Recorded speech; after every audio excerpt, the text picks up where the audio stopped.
ધોરણ 9 વિષય વિજ્ઞાન પ્રકરણ 7 સજીવોમાં વિવિધતા. અગાઉના પ્રકરણમાં આપણે કોષ અને પેશીની માહિતી મેળવી હતી. આ પ્રકરણમાં આપણે અલગ અલગ સજીવો વિશે માહિતી મેળવવાની છે, જેમાં સજીવોનું વર્ગીકરણ કયા આધાર પર થયું છે, તેમનો ઉદ્વિકાસ શેના લીધે થયો છે તેના વિશે આપણે શીખીશું. સાથે સાથે વનસ્પતિ સૃષ્ટિ છે, તેમના વર્ગીકરણનો મુખ્ય આધાર કઈ રીતે થાય છે, અને પ્રાણી સૃષ્ટિ છે તો તેમના લક્ષણો અને ઉદાહરણો આપણે શીખવાના છે. આ પાઠ ખૂબ જ લાંબો છે, ધ્યાનથી સમજજો, ઘણો ઉપયોગી છે. વચ્ચે થોડા ફોટોગ્રાફ દેખાડીશ એટલે તમને થોડું વધારે ક્લિયરિટી આવશે. પાઠમાં શું કહેવા માંગે છે, કયા પ્રકારના સજીવો હોય છે, કેવી રચના ધરાવે છે, તેના વિશે આપણે આ પાઠમાં માહિતી મેળવવાની છે. વિડીયોની ક્વોલિટી હાઈ રાખજો એટલે તમને દરેક માહિતી વ્યવસ્થિત દેખાય, ચોપડીની જરૂર તમને ના પડે, અને સાથે સાથે તમને દરેક પિક્ચર પણ દેખાય. સજીવોમાં વિવિધતા. શું તમે કદી વિચાર્યું છે કે આપણી ચારે બાજુ કેટલા પ્રકારના સજીવ સમૂહ જોવા મળે છે? પ્રત્યેક સજીવો એકબીજાથી ઓછા કે વધતા અંશે ભિન્નતા ધરાવે છે. જાણકારી માટે તમે તમારી જાતને તમારા એક મિત્રને વિચારો. શું બંનેની ઊંચાઈ એક સરખી છે? શું તમારું નાક તમારા મિત્રના નાક જેવું જ છે? તમારી અને તમારા મિત્રની હથેળીનો આકાર એક સમાન છે? જો આપણે આપણી અને આપણા મિત્રની તુલના કોઈ વાનર સાથે કરીએ તો આપણે શું કહીશું? નિશ્ચિતપણે આપણે અને આપણા મિત્રની અને વાનરની વચ્ચે ઘણી સમાનતા છે. પરંતુ જો આપણે આપણી તુલના ગાય અને વાનર બંને સાથે કરીએ તો ગાય કરતાં વાનર સાથેની સમાનતા આપણને વધારે જોવા મળે છે. અહીંયા સરખામણી કરીને કીધું છે કે આપણે જાણી શકીએ છીએ કે બે વ્યક્તિઓ વચ્ચે પણ સમાનતા હોતી નથી. બંનેમાં અલગ ને અલગ ભિન્નતા જોવા મળે છે. તમે એવું કહી શકો કે જુડવા છોકરાઓ હોય છે તો તેમાં તો દેખાવ સરખો હોય છે, પરંતુ તમે જોઈ શકો છો ગમે તેવા જુડવા બાળકો હોય ને છતાં પણ તેની ફિંગરપ્રિન્ટ હોય છે તે તો અલગ જ આવતી હોય છે. આંખ હોય છે તો તેનું કદ અને તેનો રંગ પણ અલગ જોવા મળતો હોય છે. એટલા માટે દેખાવ સરખો હોવા છતાં, જુડવા હોવા છતાં પણ ફિંગરપ્રિન્ટ અલગ જોવા મળે છે. આમ દરેક વ્યક્તિમાં કોઈને કોઈ પ્રકારે ભિન્નતા કરી છે. મનુષ્યની સરખામણી વાનર સાથે કરવામાં આવે તો આપણે જાણીએ છીએ કે ઘણી બધી સામ્યતા અને સમાનતા જોવા મળે છે, પરંતુ માણસની સરખામણી છે તે ગાય સાથે કરવામાં આવે તો તેવી સમાનતા જોવા મળતી નથી. અહીંયા ઘણી પ્રવૃત્તિ કરી છે. દેશી અને જર્સી ગાય વિશે સાંભળ્યું છે? એક દેશી ગાય લો અને જર્સી ગાય કેવી દેખાય છે તે ગાય વચ્ચે સરખામણી કરવાની છે. હવે તમને ફોટોગ્રાફ દેખાડું ગાયનો. આ છે એક જર્સી ગાય છે, અને દેશી ગાય તો તમે જોઈ જ છે, આપણી આસપાસ જોવા મળે છે તે દેશી ગાય છે. આ વિદેશી ગાય છે જેનું નામ જર્સી છે. ઘણી બધી ભિન્નતા જોવા મળે છે, તેના કદમાં પણ ઘણી ભિન્નતા જોવા મળે છે. આ પ્રવૃત્તિમાં આપણે નક્કી કરવાનું છે કે ઇચ્છિત સમૂહના સજીવોમાં કયા વિશિષ્ટ લક્ષણો વધારે મહત્વપૂર્ણ છે. ત્યારબાદ આપણે એ પણ નક્કી કરવાનું છે કે કયા લક્ષણોની અવગણના કરી શકાય તેમ છે. એટલે અહીં આગળ દરેક લક્ષણોની આપણે સમાનતા જોવાની છે અને તેના આધારે વર્ગીકરણ કરવાનું છે. પૃથ્વી પર રહેવાવાળા સજીવોના વિભિન્ન સમૂહના માટે વિચારો. આપણે એક બાજુ જ્યાં સૂક્ષ્મદર્શક યંત્ર વડે જોઈ શકાય તેવા બેક્ટેરિયા, જેમનું કદ કેટલાક જ માઇક્રોમીટર હોય છે, ત્યાં બીજી બાજુ 30 મીટર લાંબી બ્લુ વ્હેલ કે કેલિફોર્નિયામાં 100 મીટર ઊંચા રેડવુડ, આ વૃક્ષનું નામ છે રેડવુડ નામનું વૃક્ષ છે, તે પણ મળી આવે છે. અહીંયા અલગ અલગ કદ કીધું છે કે આપણી જે સજીવ સૃષ્ટિ છે તેમાં નાના અને મોટા દરેક પ્રકારના વિભિન્ન લક્ષણો ધરાવતા સજીવો રહે છે. અહીંયા આગળ સરખામણી કરી છે કે આપણે રેડવુડ છે તો ઘણા ઊંચા હોય છે, ઉપરાંત બ્લુ વ્હેલ પણ છે અને નાના સૂક્ષ્મ બેક્ટેરિયા પણ આપણે જોઈએ છે. કેટલાક પાઇનના વૃક્ષ હજારો વર્ષ સુધી જીવિત રહે છે, જો કે કેટલાક મચ્છર જેવા કીટકોનો જીવનકાળ કેટલાક જ દિવસનો હોય છે. એટલે અહીંયા આગળ દરેકના જીવનકાળની પણ સરખામણી કરી છે કે વૃક્ષો છે એ પણ સજીવ છે અને હજારો વર્ષો સુધી જીવિત રહી શકે છે, જ્યારે મચ્છર અને કીટકો હોય છે તે કેટલાક દિવસમાં જ મૃત્યુ પામે છે. જૈવ વિવિધતા રંગહીન જીવો, પારદર્શી કીટકો અને વિવિધ રંગવાળા પક્ષીઓ અને પુષ્પોમાં પણ જોવા મળે છે. આમ આપણે દરેક જીવોમાં જે વિવિધતા છે જેને જૈવ વિવિધતા કહેવામાં આવે છે તે રંગહીન જીવો એટલે કે જેને રંગ નથી હોતા તેવા જીવો, પારદર્શી કીટકો એટલે કેટલાક કીટકો એવા હોય છે સૂક્ષ્મ કીટકો જેની આરપાર જોઈ શકાય છે તેવા પારદર્શી કીટકો, વિવિધ પક્ષીઓ હોય છે અને પુષ્પ, ફૂલો, દરેકમાં આપણે વિવિધતા જોઈએ છીએ. તો આપણને ખબર જ છે ગુલાબ હોય છે તો ગુલાબમાં પણ હવે કાળા રંગના ગુલાબો, લાલ રંગના ગુલાબો, પીળા રંગના ગુલાબ પણ જોઈ શકીએ છીએ. આમ દરેકમાં વિવિધતા જોવા મળે છે. સૂક્ષ્મદર્શક યંત્રની વાત કરી છે, જે દરેકે જોયું જ હશે. આ સૂક્ષ્મદર્શક યંત્ર છે. આ બ્લુ વ્હેલની વાત કરી હતી, આ બ્લુ વ્હેલનો ફોટો છે. આ રેડવુડની વાત કરી હતી જે હજારો વર્ષો સુધી જીવિત રહી શકે છે, તો આ જે ફોટો છે તે રેડવુડનો છે. આગળ એરિસ્ટોટલની માહિતી આપવાની છે, જે ગ્રીક ફિલોસોફર હતા, તો એમનો ફોટો હતો જેના વિશે આપણે આગળ શીખીશું. આપણે ચારે બાજુ આ અમાપ વિભિન્નતા, અમાપ એટલે જેને માપી ન શકાય તેવી વિભિન્નતાનો વિકાસ થવા માટે લાખો વર્ષનો સમય લાગ્યો છે. આ જે અમાપ વિભિન્નતા છે તે વિકસવામાં ઘણા બધા વર્ષો નીકળી ગયા છે. આ બધા સજીવોને જાણવા માટે અને સમજવા માટે આપણી પાસે ખૂબ જ ઓછો સમયગાળો છે. તેથી તેના માટે એક એક કરીને વિચાર કરી શકતા નથી. તેના સ્થાને સજીવોની સમાનતાનો અભ્યાસ કરીશું. તેથી આપણને તેઓને વિભિન્ન વર્ગમાં મૂકી શકીશું. પછી વિભિન્ન વર્ગોનો અભ્યાસ કરીશું. વર્ગોનો અભ્યાસ એટલા માટે કરવાનો છે કારણ કે અભ્યાસ કરવામાં સરળતા રહે. એક એક સજીવોનો આપણે અભ્યાસ કરીશું તો ઘણો લાંબો સમય લાગી જશે. એટલે સમાનતા ધરાવતા સજીવોનું એક વર્ગીકરણ કરવાનું છે અને પછી તે બંને વર્ગોને સરખાવવાના છે, જેનાથી આ સરખામણી સરળતાથી કરી શકાય. સજીવોના વિભિન્ન સ્વરૂપોની વિભિન્નતાનો અભ્યાસ કરવા માટે તેમના અનુરૂપ સમૂહ બનાવવા માટે આપણે સુનિશ્ચિત કરવું પડશે કે તે કયા વિશિષ્ટ લક્ષણ કે જે સજીવોમાં નૈસર્ગિક ભિન્નતા ઉત્પન્ન કરે છે. એટલે સૌથી પહેલા તો આપણે લક્ષણની માહિતી મેળવી પડશે કે તે સજીવ કયા પ્રકારના લક્ષણો ધરાવે છે અને તે બીજા કરતાં કેવી રીતે ભિન્ન છે. આનાથી સજીવોના મુખ્ય વ્યાપક સમૂહ નક્કી થશે. આ સમૂહમાંથી નાના સમૂહ ઓછા મહત્વના લક્ષણોના આધારે નક્કી કરી શકાશે. આના આધારે આપણે વર્ગીકરણ કરી શકીશું. હવે વાત કરીએ વર્ગીકરણ કરીશું તો તેનો આધાર શું છે, કયા આધારે આપણે વર્ગીકરણ કરીશું. સજીવોના સમૂહના વર્ગીકરણનો પ્રયાસ પ્રાચીન સમયથી થતો રહ્યો છે. એટલે કે પ્રાચીન સમયથી પ્રયત્ન કરવામાં આવતો હતો કે સજીવો છે તેમના સમૂહનું વર્ગીકરણ કરવામાં આવે. ગ્રીક તત્વચિંતક એરિસ્ટોટલે સજીવોનું વર્ગીકરણ તેમના જમીન, પાણી કે હવાના નિવાસના આધારે કર્યું હતું. અહીંયા ખાસ યાદ રાખજો કયા તત્વચિંતકની વાત કરી છે, એરિસ્ટોટલ. તે ક્યાંના હતા તો ગ્રીક દેશના હતા અને તેમણે સજીવોનું સૌપ્રથમ વર્ગીકરણ કરવા પ્રયત્ન કર્યો હતો. તેમણે જમીન, પાણી કે હવાના નિવાસના આધારે તેમનું વર્ગીકરણ કર્યું હતું. આપણે નાના ધોરણમાં આવું વર્ગીકરણ શીખ્યા હતા. ખેચર પ્રાણી, ભૂચર પ્રાણી, જળચર પ્રાણી. તો ખેચર એટલે હવામાં ઉડી શકે તેવા, જળચર એટલે પાણીમાં રહે તેવા, ભૂચર એટલે જમીન પર રહે તેવા અને ઉભયજીવી પ્રાણી એટલે પાણી અને જમીન બંને પર વસવાટ કરે તેવા પ્રાણીઓ વિશે આપણે નાના ધોરણમાં અભ્યાસ કર્યો હતો. એટલે પહેલાના લોકો આ રીતે વર્ગીકરણ કરવા માટે પ્રયત્ન કરતા હતા. તે સજીવને ઓળખવા ખૂબ જ સરળ પરંતુ ભ્રામક રસ્તો છે. ઉદાહરણ તરીકે સમુદ્રમાં રહેવાવાળા સજીવો જેવા કે પ્રવાળ, વહેલ, ઓક્ટોપસ, સ્ટારફિશ અને શાર્ક તે કોઈ પણ રીતે એકબીજાથી ખૂબ જ ભિન્ન છે. આપણે જળચરનું વિભાજન કરીએ છીએ તો એની અંદર વેલ પણ આવી જાય, ઓક્ટોપસ પણ આવી જાય, સ્ટારફિશ પણ આવી જાય. એટલે આ જેટલા પણ જળચર છે તે બધા એકબીજાથી ખૂબ જ ભિન્ન છે. એટલે આ વર્ગીકરણ તો થઈ જાય છે પરંતુ ચોક્કસ જે વર્ગીકરણ હોવું જોઈએ લક્ષણોના આધારે તે થતું નથી. આ બધામાં ખાલી એક જ સમાનતા છે કે બધાનું નિવાસ સ્થાન સરખું છે. અહીંયા જેટલા પણ સજીવના નામ આપ્યા છે તો તેમાં એક જ સમાનતા કઈ છે તો નિવાસ સ્થાન સરખું છે, પરંતુ તેમના અંદરના ગુણધર્મો છે તે એકબીજાથી વિભિન્ન છે, ભિન્ન છે. એના જ આધારે સજીવો વિશે વિચારવા અને અભ્યાસ કરવા માટે તેમના સમૂહોમાં વહેંચવા યોગ્ય નથી. એટલે પછી નક્કી કરવામાં આવ્યું કે સજીવોનો જો અભ્યાસ કરવો હોય તો આ રીતે સમૂહમાં વહેંચવા યોગ્ય નથી. એરિસ્ટોટલનો ફોટો જોઈ લઈએ. એરિસ્ટોટલ છે ગ્રીક ફિલોસોફર છે. કોરલ જેની વાત કરી, પ્રવાળ, એનો ફોટો છે. આ જોઈ શકો છો જે દરિયાની અંદર આપણને જોવા મળતા હોય છે. આ વેલનો ફોટો છે.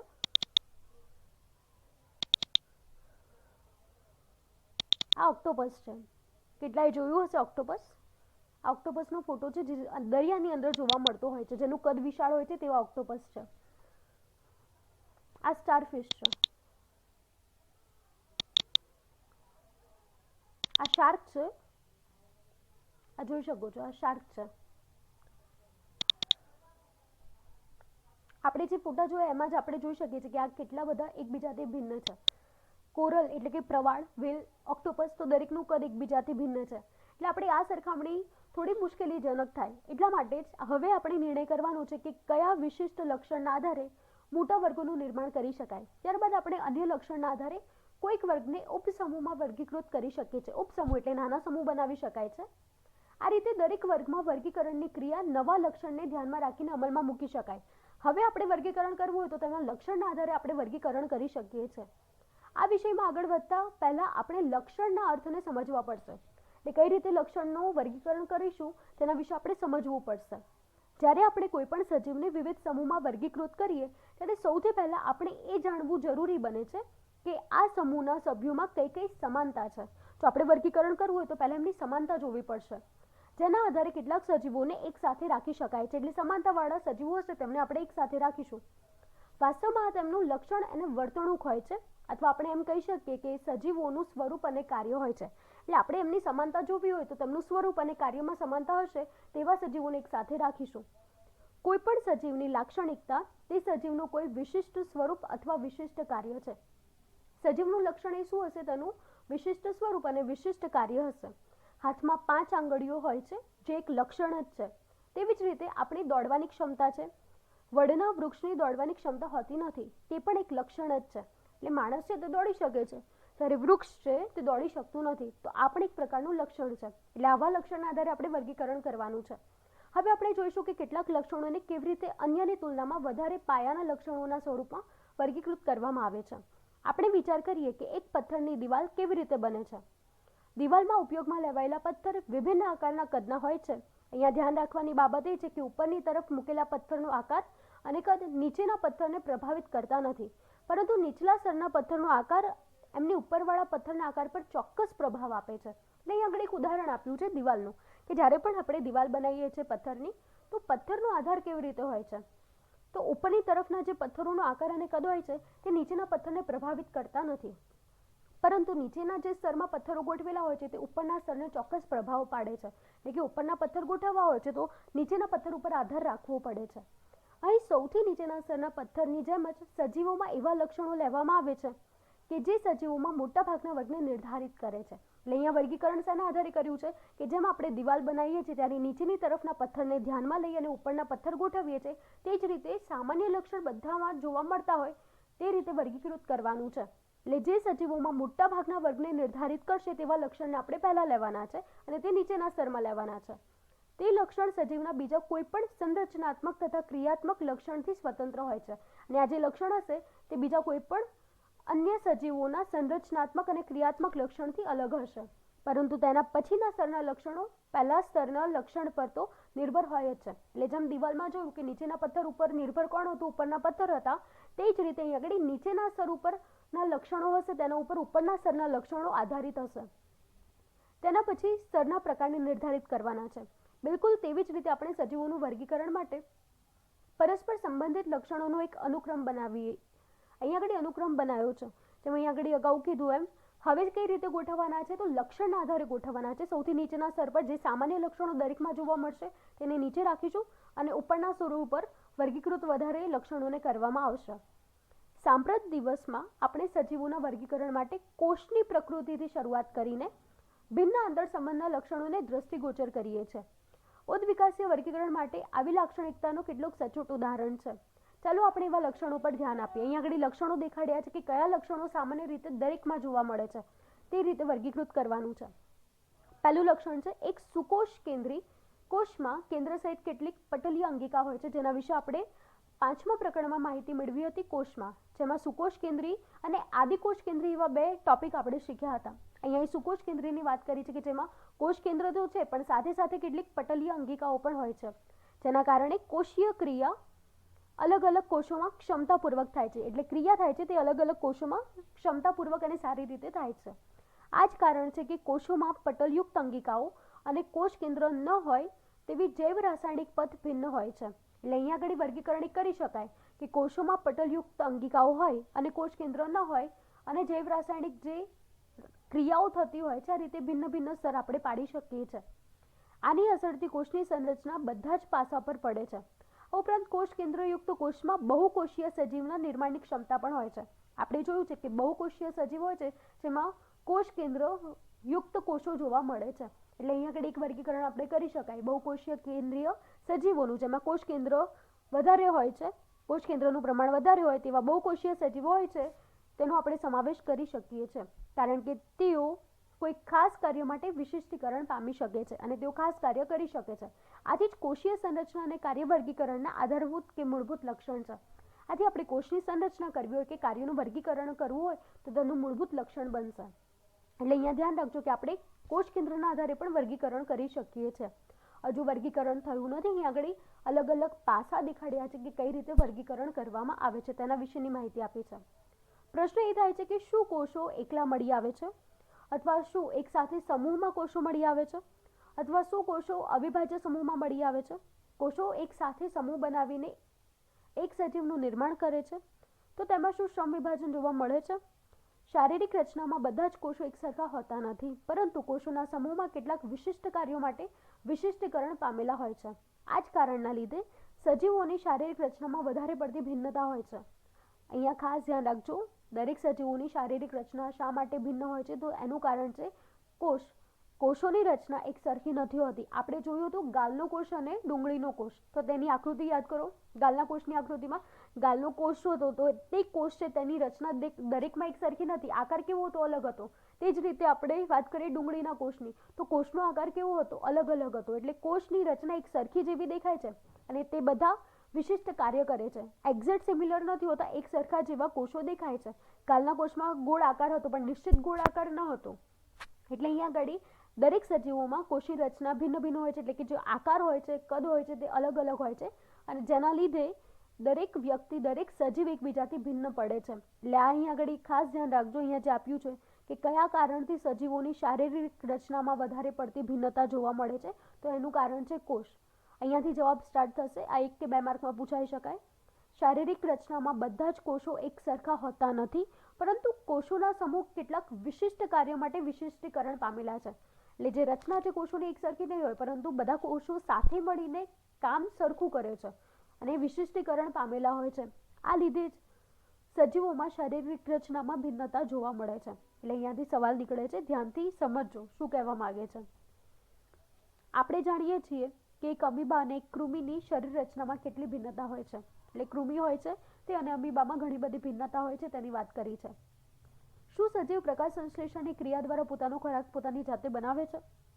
પોતાની જાતે ખોરાક બનાવવાની ક્ષમતા રાખવાવાળા સજીવો અને બહારથી ખોરાક પ્રાપ્ત કરવાવાળા સજીવોની શારીરિક રચનામાં આવશ્યક ભિન્નતા જોવા મળે છે. એટલે અહીં આગળ ભિન્નતાનો પ્રકાર આપી દીધો છે કે વનસ્પતિ છે અને પ્રાણી સૃષ્ટિ છે. તો આ રીતે બે ભિન્નતા ખોરાકના આધારે પડી શકે છે કે વનસ્પતિ સૃષ્ટિ છે તે વનસ્પતિઓ છે પોતાનો ખોરાક જાતે બનાવે છે, જ્યારે પ્રાણી સૃષ્ટિવાળા છે એટલે કે પ્રાણીઓ છે તે બહારથી પોતાનો ખોરાક પ્રાપ્ત કરે છે. એટલે આ રીતે પણ વર્ગીકરણ બની શકે છે. જે સજીવો પ્રકાશ સંશ્લેષણ કરે છે તેઓને વનસ્પતિ કહે છે અને વનસ્પતિનું શારીરિક ગઠન કયા સ્તરનું થાય છે, તેવી જ રીતે પ્રાણીઓ કેવી રીતે શરીરનો વિકાસ પામે છે અને શરીરના વિભિન્ન અંગ કેવી રીતે બને છે, આ ઉપરાંત ભિન્ન કાર્ય માટે વિશિષ્ટ અંગો છે.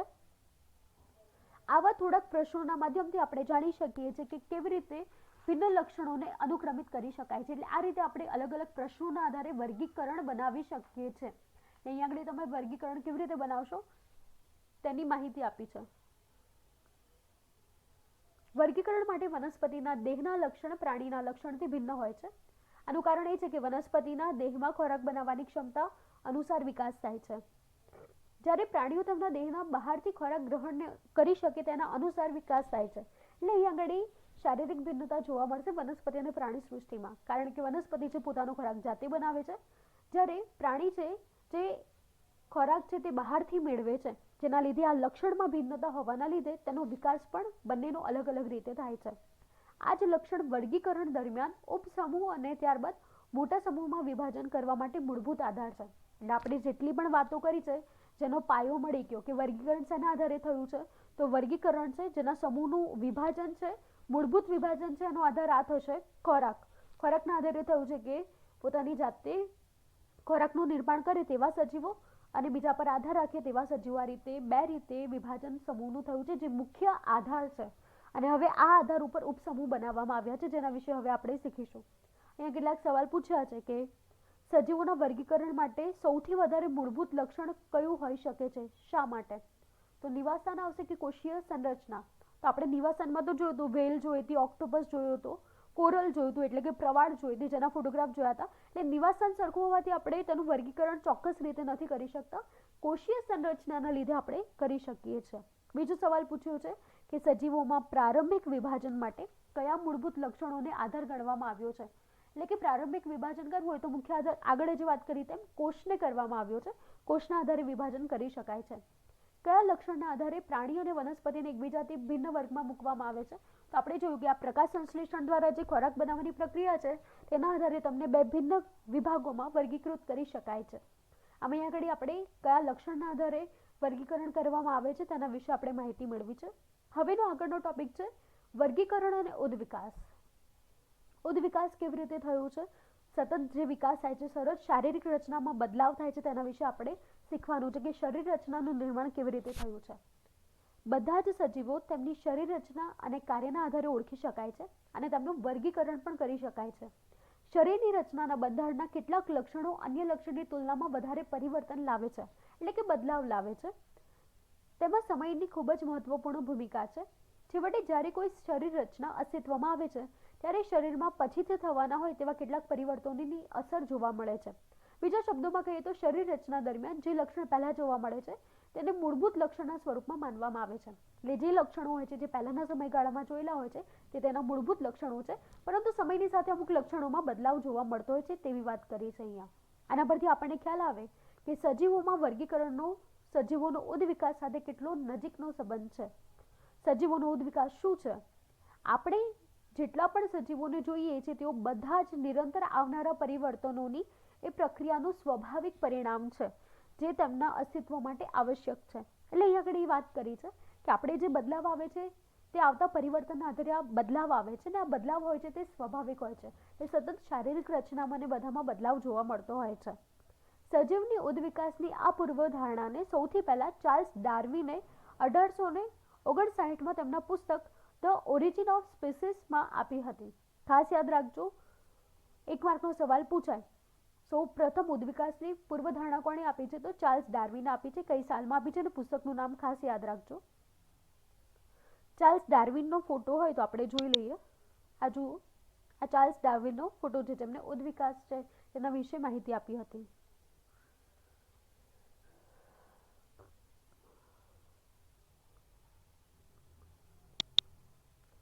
સજીવોના ઉદ્વિકાસની આ પૂર્વધારણાને વર્ગીકરણની સાથે જોડીને જોતા આપણને જાણવા મળે છે કે કેટલાક સજીવ સમૂહની શરીર રચનામાં પ્રાચીન સમયથી લઈને આજ સુધી કોઈ ખાસ પરિવર્તન નથી થયું.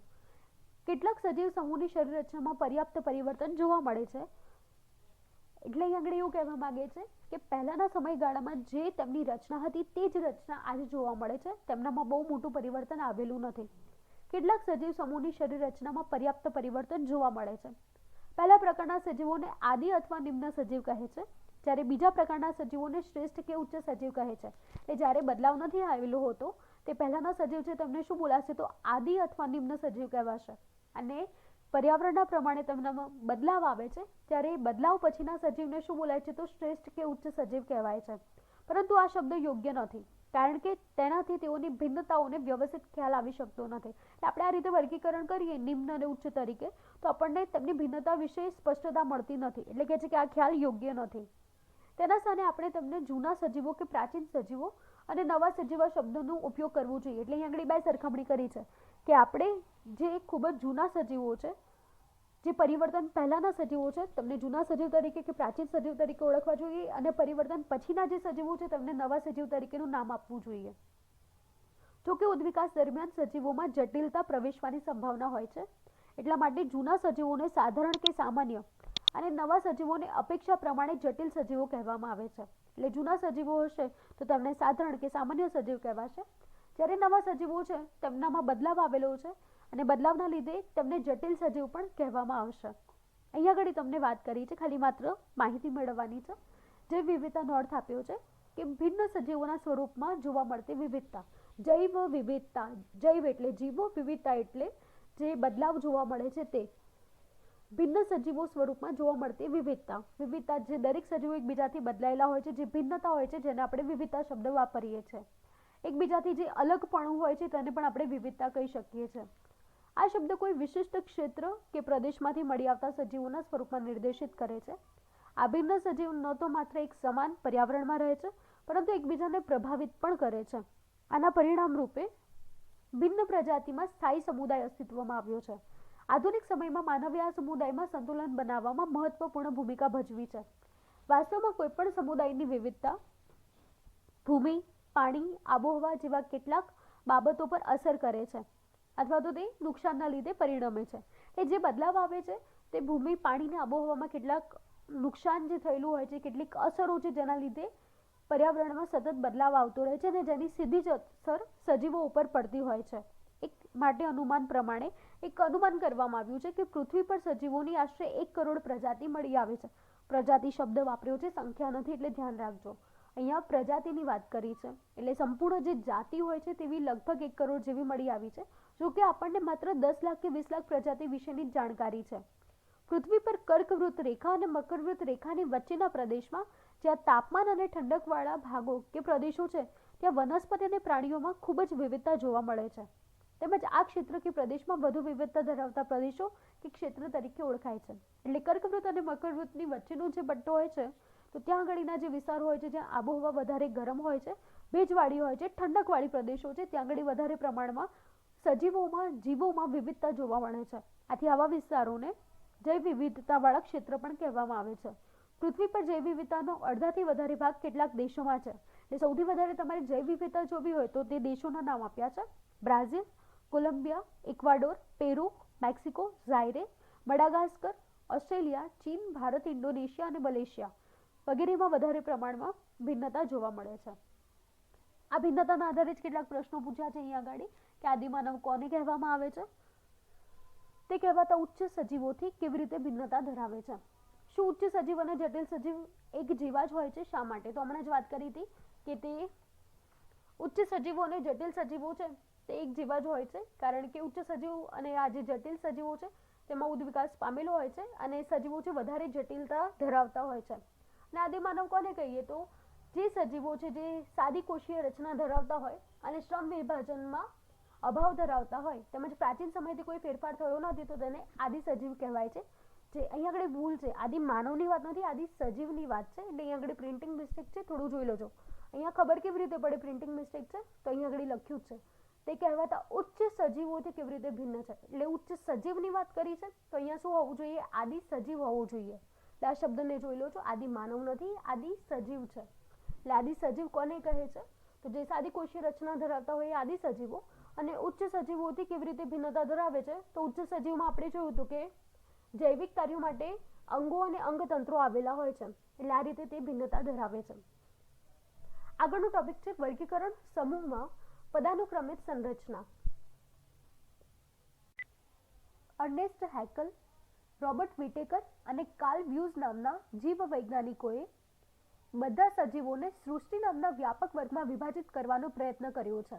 એટલે આ 3 વૈજ્ઞાનિકોએ સૃષ્ટિ નામનું એક વર્ગ બનાવ્યો જેમાં બધા સજીવોનો સમાવેશ કર્યો છે. એક માર્કનો સવાલ બને કે બધા સજીવોને સૃષ્ટિ નામના વ્યાપક વર્ગમાં કયા વૈજ્ઞાનિકોએ વિભાજિત કરવા પ્રયત્ન કર્યો છે? તો 3 નામ આવશે: અર્નેસ્ટ હેકલ, રોબર્ટ વિટેકર અને કાર્લ વ્યુઝ છે. વિટેકર દ્વારા રજૂ થયેલા વર્ગીકરણ પદ્ધતિમાં 5 સૃષ્ટિ છે: મોનેરા, પ્રોટિસ્ટા, ફૂગ, વનસ્પતિ સૃષ્ટિ અને પ્રાણી સૃષ્ટિ. આ સમૂહ કોષીય સંરચના, પોષણના સ્ત્રોત અને શરીર આયોજન અને પોષણ મેળવવાની પદ્ધતિના આધારે બનાવાયા હતા. ખાસ યાદ રાખજો, આ 1 માર્કનો સવાલ પૂછાય કે વિટેકર દ્વારા રચવામાં આવેલા વર્ગીકરણ વિશે સમજાવો. તો વિટેકર દ્વારા જે વર્ગીકરણ થયું છે એમાં 5 સૃષ્ટિનો સમાવેશ થયો છે, જેમાં એક મોનેરા છે, પ્રોટિસ્ટા, ફૂગ, વનસ્પતિ સૃષ્ટિ અને પ્રાણી સૃષ્ટિ. આમ 5 વિભાગમાં વર્ગીકૃત કર્યું છે. અને આ વિભાગો શાના આધારે પાડ્યા છે? તો આ વિભાગો તેમની કોષીય સંરચના એટલે કે કોષના આધારે, પોષણના સ્ત્રોતો એટલે કઈ રીતે પોતે પોષણ મેળવે છે, ખોરાક મેળવે છે તેના આધારે, શરીર આયોજન અને પોષણ મેળવવાની પદ્ધતિના આધારે બનાવાયા હતા. એટલે આ શરીર આયોજન, પોષણ મેળવવાની પદ્ધતિ, કોષીય સંરચના, પોષણના સ્ત્રોતો એના આધારે આ 5 સૃષ્ટિમાં વર્ગીકરણ કરવામાં આવ્યું છે. ફોટો જોઈ લે એટલે તમને ખ્યાલ આવશે. આ અર્નેસ્ટ હેકલ છે જેમને જે વર્ગીકરણ કર્યું છે જેના ફોટોગ્રાફ્સ અહીં આગળ દર્શાવવામાં આવ્યા છે. આ વિટેકર છે, આ કાર્લ વ્યુઝ છે, આ મોનેરા જે વર્ગીકરણ વિશે માહિતી મેળવી તો એ જે મોનેરા જે વિભાગ છે જેમાં આ રીતના સજીવોનો સમાવેશ કર્યો છે. પ્રોટિસ્ટા છે જેમાં આ જે સજીવો હોય છે જે આપણને નરી આંખે નથી દેખાતા તેવા સજીવોનો સમાવેશ તેમાં કરવામાં આવ્યો છે, જેના વિશે આપણે આગળ માહિતી મેળવવાની છે. ફૂગની વાત કરી હતી, આ ફૂગ છે. બ્રેડ ઉપર પણ દેખાય છે જે ફૂગ એ, અને આપણને ખબર છે ફૂગનો ઘણા ખોરાક તરીકે ઉપયોગ કરે છે, જેમ કે મશરૂમ છે જેને આપણે ગુજરાતીમાં બિલાડીનો ટોપ કહીએ છીએ, તો એ પણ એક પ્રકારનું ફૂગ છે. આ પ્રોટોઝિયા છે. આ બધું આગળ આપણે શીખીશું, જેમાં આ બધી ઇમેજ આવે છે ત્યારે વધારે વિસ્તારથી વાત કરીશ.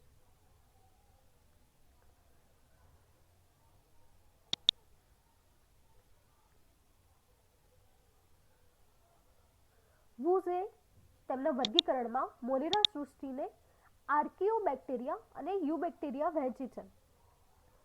આપણે હમણાં જોયું કે મોનેરા નામનું વર્ગીકરણ વિટેકર દ્વારા કરવામાં આવ્યું હતું. ત્યારબાદ વુઝે જે વર્ગીકરણ કરવામાં આવ્યું છે મોનેરા, તેમાં આર્કિયોબેક્ટેરિયા અને યુબેક્ટેરિયામાં વહેંચી છે. એટલે તેમાં પણ આર્કિયો અને યુબેક્ટેરિયા કરીને બે ભાગ પાડ્યા છે. તેનો પણ ઉપયોગ લેવાય છે. ફરીથી ભિન્ન સ્તરમાં સજીવોને ઉપસમૂહમાં વર્ગીકૃત કરવામાં આવ્યા છે. એટલે જુઓ, પહેલા સૃષ્ટિ, પછી સમુદાય બનાવ્યા છે, જેમાં પ્રાણીઓ માટે અલગ અલગ વિભાગ અને વનસ્પતિ માટે અલગ વિભાગ બનાવ્યો છે. પછી વર્ગ બનાવ્યો, વર્ગ પછી ગોત્ર, પછી કુળ, પ્રજાતિ અને જાતિ. આ રીતે વિભિન્ન લક્ષણોના આધારે વર્ગીકરણ કરવામાં આવ્યું છે. આ રીતે વર્ગીકરણના સ્તરમાં સજીવોના વિભિન્ન લક્ષણોના આધારે નાનામાં નાના સમૂહમાં વહેંચતા આ વર્ગીકરણના નાનામાં નાના એકમ સુધી પહોંચી શકાય છે. વર્ગીકરણનો સૌથી નાનામાં નાનો એકમ જાતિ છે. આ વર્ગીકરણ યાદ રાખજો, પરીક્ષામાં પૂછાઈ શકે છે 2 માર્કમાં. અલબત્ત આપણે કયા સજીવોને એક જ જાતિના સજીવો કહીએ? વિશાળ અર્થમાં એક જાતિના એવા તમામ સજીવોનો સમાવેશ થાય છે જેઓ પ્રજનન કરીને પેઢીને આગળ વધારી શકે છે, એટલે કે શાશ્વત રહી શકે છે. વિટેકર દ્વારા રજૂ થયેલા સૃષ્ટિના વર્ગીકરણની 5 મુખ્ય સૃષ્ટિની વિશેષતા નીચે પ્રમાણે છે. આ પ્રશ્નો તમને 2 માર્કમાં પૂછાઈ શકે છે, એટલે યાદ રાખજો. મોનેરા કરીને આખો ટોપિક આવશે કે મોનેરા ઉપર ટૂંકમાં નોંધ લખો. આ રીતે પણ આવી શકે છે 2 માર્કમાં. એટલે મોનેરામાં શેનો સમાવેશ થાય છે, કયા પ્રકારના સજીવોનો સમાવેશ થાય છે, તેમની કોષીય રચના કઈ છે, તેના વિશે આપણે શીખવાનું છે. મોનેરા જે આ સજીવો છે તેમાં સુયોજિત કોષ કેન્દ્ર કે અંગિકાઓ હોતી નથી, અને ના તો તેમના શરીર બહુકોષીય હોય છે, એટલે કે એક કોષીય હોય છે, બહુકોષીય હોતા નથી, કોષ કેન્દ્ર હોતું નથી, અંગિકાઓ હોતી નથી. અન્ય રીતે જોતા તેમાં જોવા મળતી વિવિધતા અન્ય લક્ષણો પર નિર્ભર કરે છે. એટલે એમનામાં જે વિવિધતા છે તે અન્ય લક્ષણો પર આધાર રાખે છે. તેઓમાં કેટલાકમાં કોષ દિવાલ જોવા મળે છે, જ્યારે કેટલાકમાં કોષ દિવાલ હોતી નથી. બહુકોષીય સજીવમાં કોષ દિવાલ હોવી કે ન હોવી તેની વિપરીત અસર તેઓના શરીર રચના પર થતી નથી. કેટલાક સજીવો પોતાનો ખોરાક જાતે બનાવે છે, જેમ કે સ્વયંપોષી હોય છે તે, અથવા તો કેટલાક પર્યાવરણમાંથી મેળવે છે, જેમ કે પરપોષી. ઉદાહરણ આપ્યા છે બેક્ટેરિયા, જીવાણુ, નીલહરિત લીલ અથવા સાયનોબેક્ટેરિયા, માઇકોપ્લાઝ્મા વગેરે છે, જેનો સમાવેશ આમાં થાય છે. એટલે યાદ રાખજો કોનો થાય છે તેના વિશે માહિતી છે. આ યુબેક્ટેરિયા જે હમણાં આપણે આગળ વાત કરી હતી તે યુબેક્ટેરિયાની છે. આ પ્રોટોઝોઆ છે. આ જે અમીબા છે, આ પેરામેશિયમ અને યુગ્લિના છે, જેના વિશે આપણે માહિતી આગળ મેળવવાની છે. તેનો ફોટોગ્રાફ છે. આ યુગ્લિના છે. આ બધા એક કોષીય સજીવ છે જેના વિશે આપણે શીખવાનું છે. આ યીસ્ટ છે. યીસ્ટ બધાએ સાંભળ્યું છે શબ્દ, તો અહીંયા આગળ જોઈ લો. આ માઇક્રોસ્કોપમાં કેવું દેખાય છે ને એ ફોટોગ્રાફ છે. માઇક્રોસ્કોપની અંદરથી છે યીસ્ટનો, જેની માહિતી આપણે આગળ મેળવવાની છે.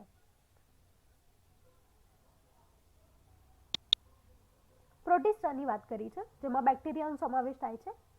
આકૃતિ ખાસ કરજો, પરીક્ષામાં બેક્ટેરિયાની આકૃતિ પૂછાઈ શકે તો તમને આવડે. અથવા તો તમે જ્યારે આના વિશે ટૂંક નોંધ લખતા હો 3 માર્કની હોય ત્યારે તમે જોડે આકૃતિ દોરો તો તમારું પ્રેઝન્ટેશન સારું દેખાઈ શકે છે. આ સમૂહ કે જૂથમાં એક કોષીય ઘણા પ્રકારના સુકોષ કેન્દ્રીય સજીવોનો સમાવેશ થાય છે.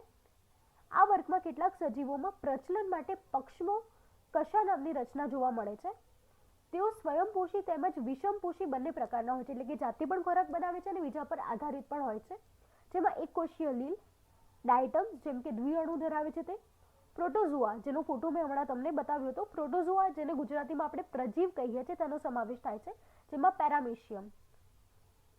આગળ આપણે જોઈએ પેરામેશિયમ પછી આકૃતિ આપી છે તમને અમીબાની, જેમાં આ આકૃતિઓ ખાસ કરજો. જેમાં પેરામેશિયમ છે તો તેની અંદર જલધાની પક્ષમો આવેલા છે, બૃહદ કોષ કેન્દ્ર, લઘુ કોષ કેન્દ્ર, મુખ ખાંચ આવેલી છે. જોઈ શકો છો અહીંયા આગળ ખાંચ છે, તેને મુખ ખાંચ કહેવાય છે. કોષરસી અંગિકા, અન્નધાની, કોષરસીય પ્રવર્ધ આવેલા છે અને અહીંયાથી ઉત્સર્ગ દ્રવ્યો તે બહાર નીકાળે છે. તો આકૃતિ ખાસ કરજો. સાથે સાથે તમને અમીબાની આકૃતિ આપી છે, જેમાં બાહ્ય કોષરસ, અંતઃકોષરસ, કણાભસૂત્ર, કોષ કેન્દ્ર, સ્ફટિકો, અન્નધાની છે, સંકોચન ધાની આવેલી છે, નિર્માણ પામતો ફૂટપાથ છે.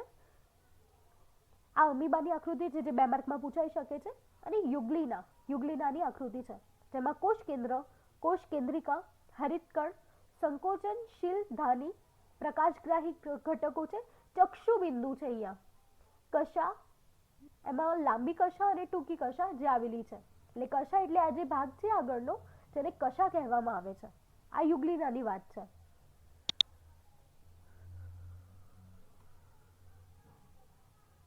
જોઈ શકો છો આ યુગલીના,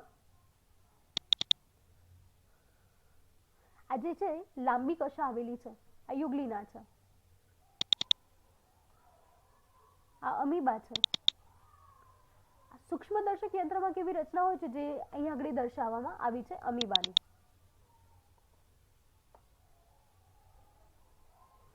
હવે વાત કરીશું આપણે ફૂગની. આ વિષમપોષી યુકેરિયાટિક સજીવ છે. તેઓ સડેલા કાર્બનિક પદાર્થોનો પોષણ માટે ઉપયોગ કરે છે. આપણે જાણીએ છીએ કે જ્યારે પણ રોટલી કે બ્રેડ સડી જાય છે, વાસી થઈ જાય છે, ત્યારે તેના ઉપર ફૂગ જોવા મળે છે. એટલે આ સડેલા કાર્બનિક પદાર્થોમાંથી પોષણનો ઉપયોગ કરે છે, પોષણ મેળવે છે. તેથી તેઓને મૃતોપજીવી સજીવ પણ કહે છે અથવા તો મૃતજીવી સજીવ પણ કહે છે. તેઓમાં ઘણી બધી ફૂગ તેમના જીવનની વિશેષ અવસ્થામાં બહુકોષીય ક્ષમતા પ્રાપ્ત કરી લે છે. ફૂગની કોષ દિવાલમાં કાઇટિન નામની જટિલ શર્કરા જોવા મળે છે. એક માર્કનો સવાલ પૂછાય કે ફૂગની કોષ દિવાલમાં શું જોવા મળે છે, તો ફૂગની કોષ દિવાલમાં કાઇટિન નામની જટિલ શર્કરા જોવા મળે છે. ઉદાહરણ આપ્યા છે અહીંયા યીસ્ટ, મશરૂમ, જેને એગેરિક્સ કહેવાય છે. અહીંયા આગળ તમને ફોટોગ્રાફ દેખાશે. એસ્પરજિલસ છે, પેનિસિલિયમ અને એગેરિક્સ છે, જેને આપણે બિલાડીનો ટોપ કહીએ છીએ. ઘણાએ જોઈ હશે, જેના ફોટોગ્રાફ આપણે જોઈ લઈએ. એસ્પરજિલસ છે, જેની આપણે વાત કરી, એનો ફોટોગ્રાફ છે એસ્પરજિલસનો.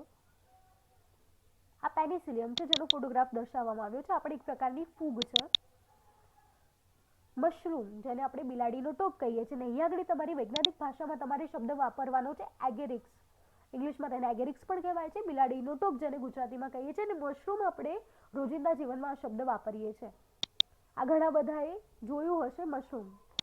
આ એક પ્રકારની ફૂગ છે. આ લીલ વિશે માહિતી મેળવીશું ત્યારે છે, આગળ આપણે જોઈશું તેના વિશે.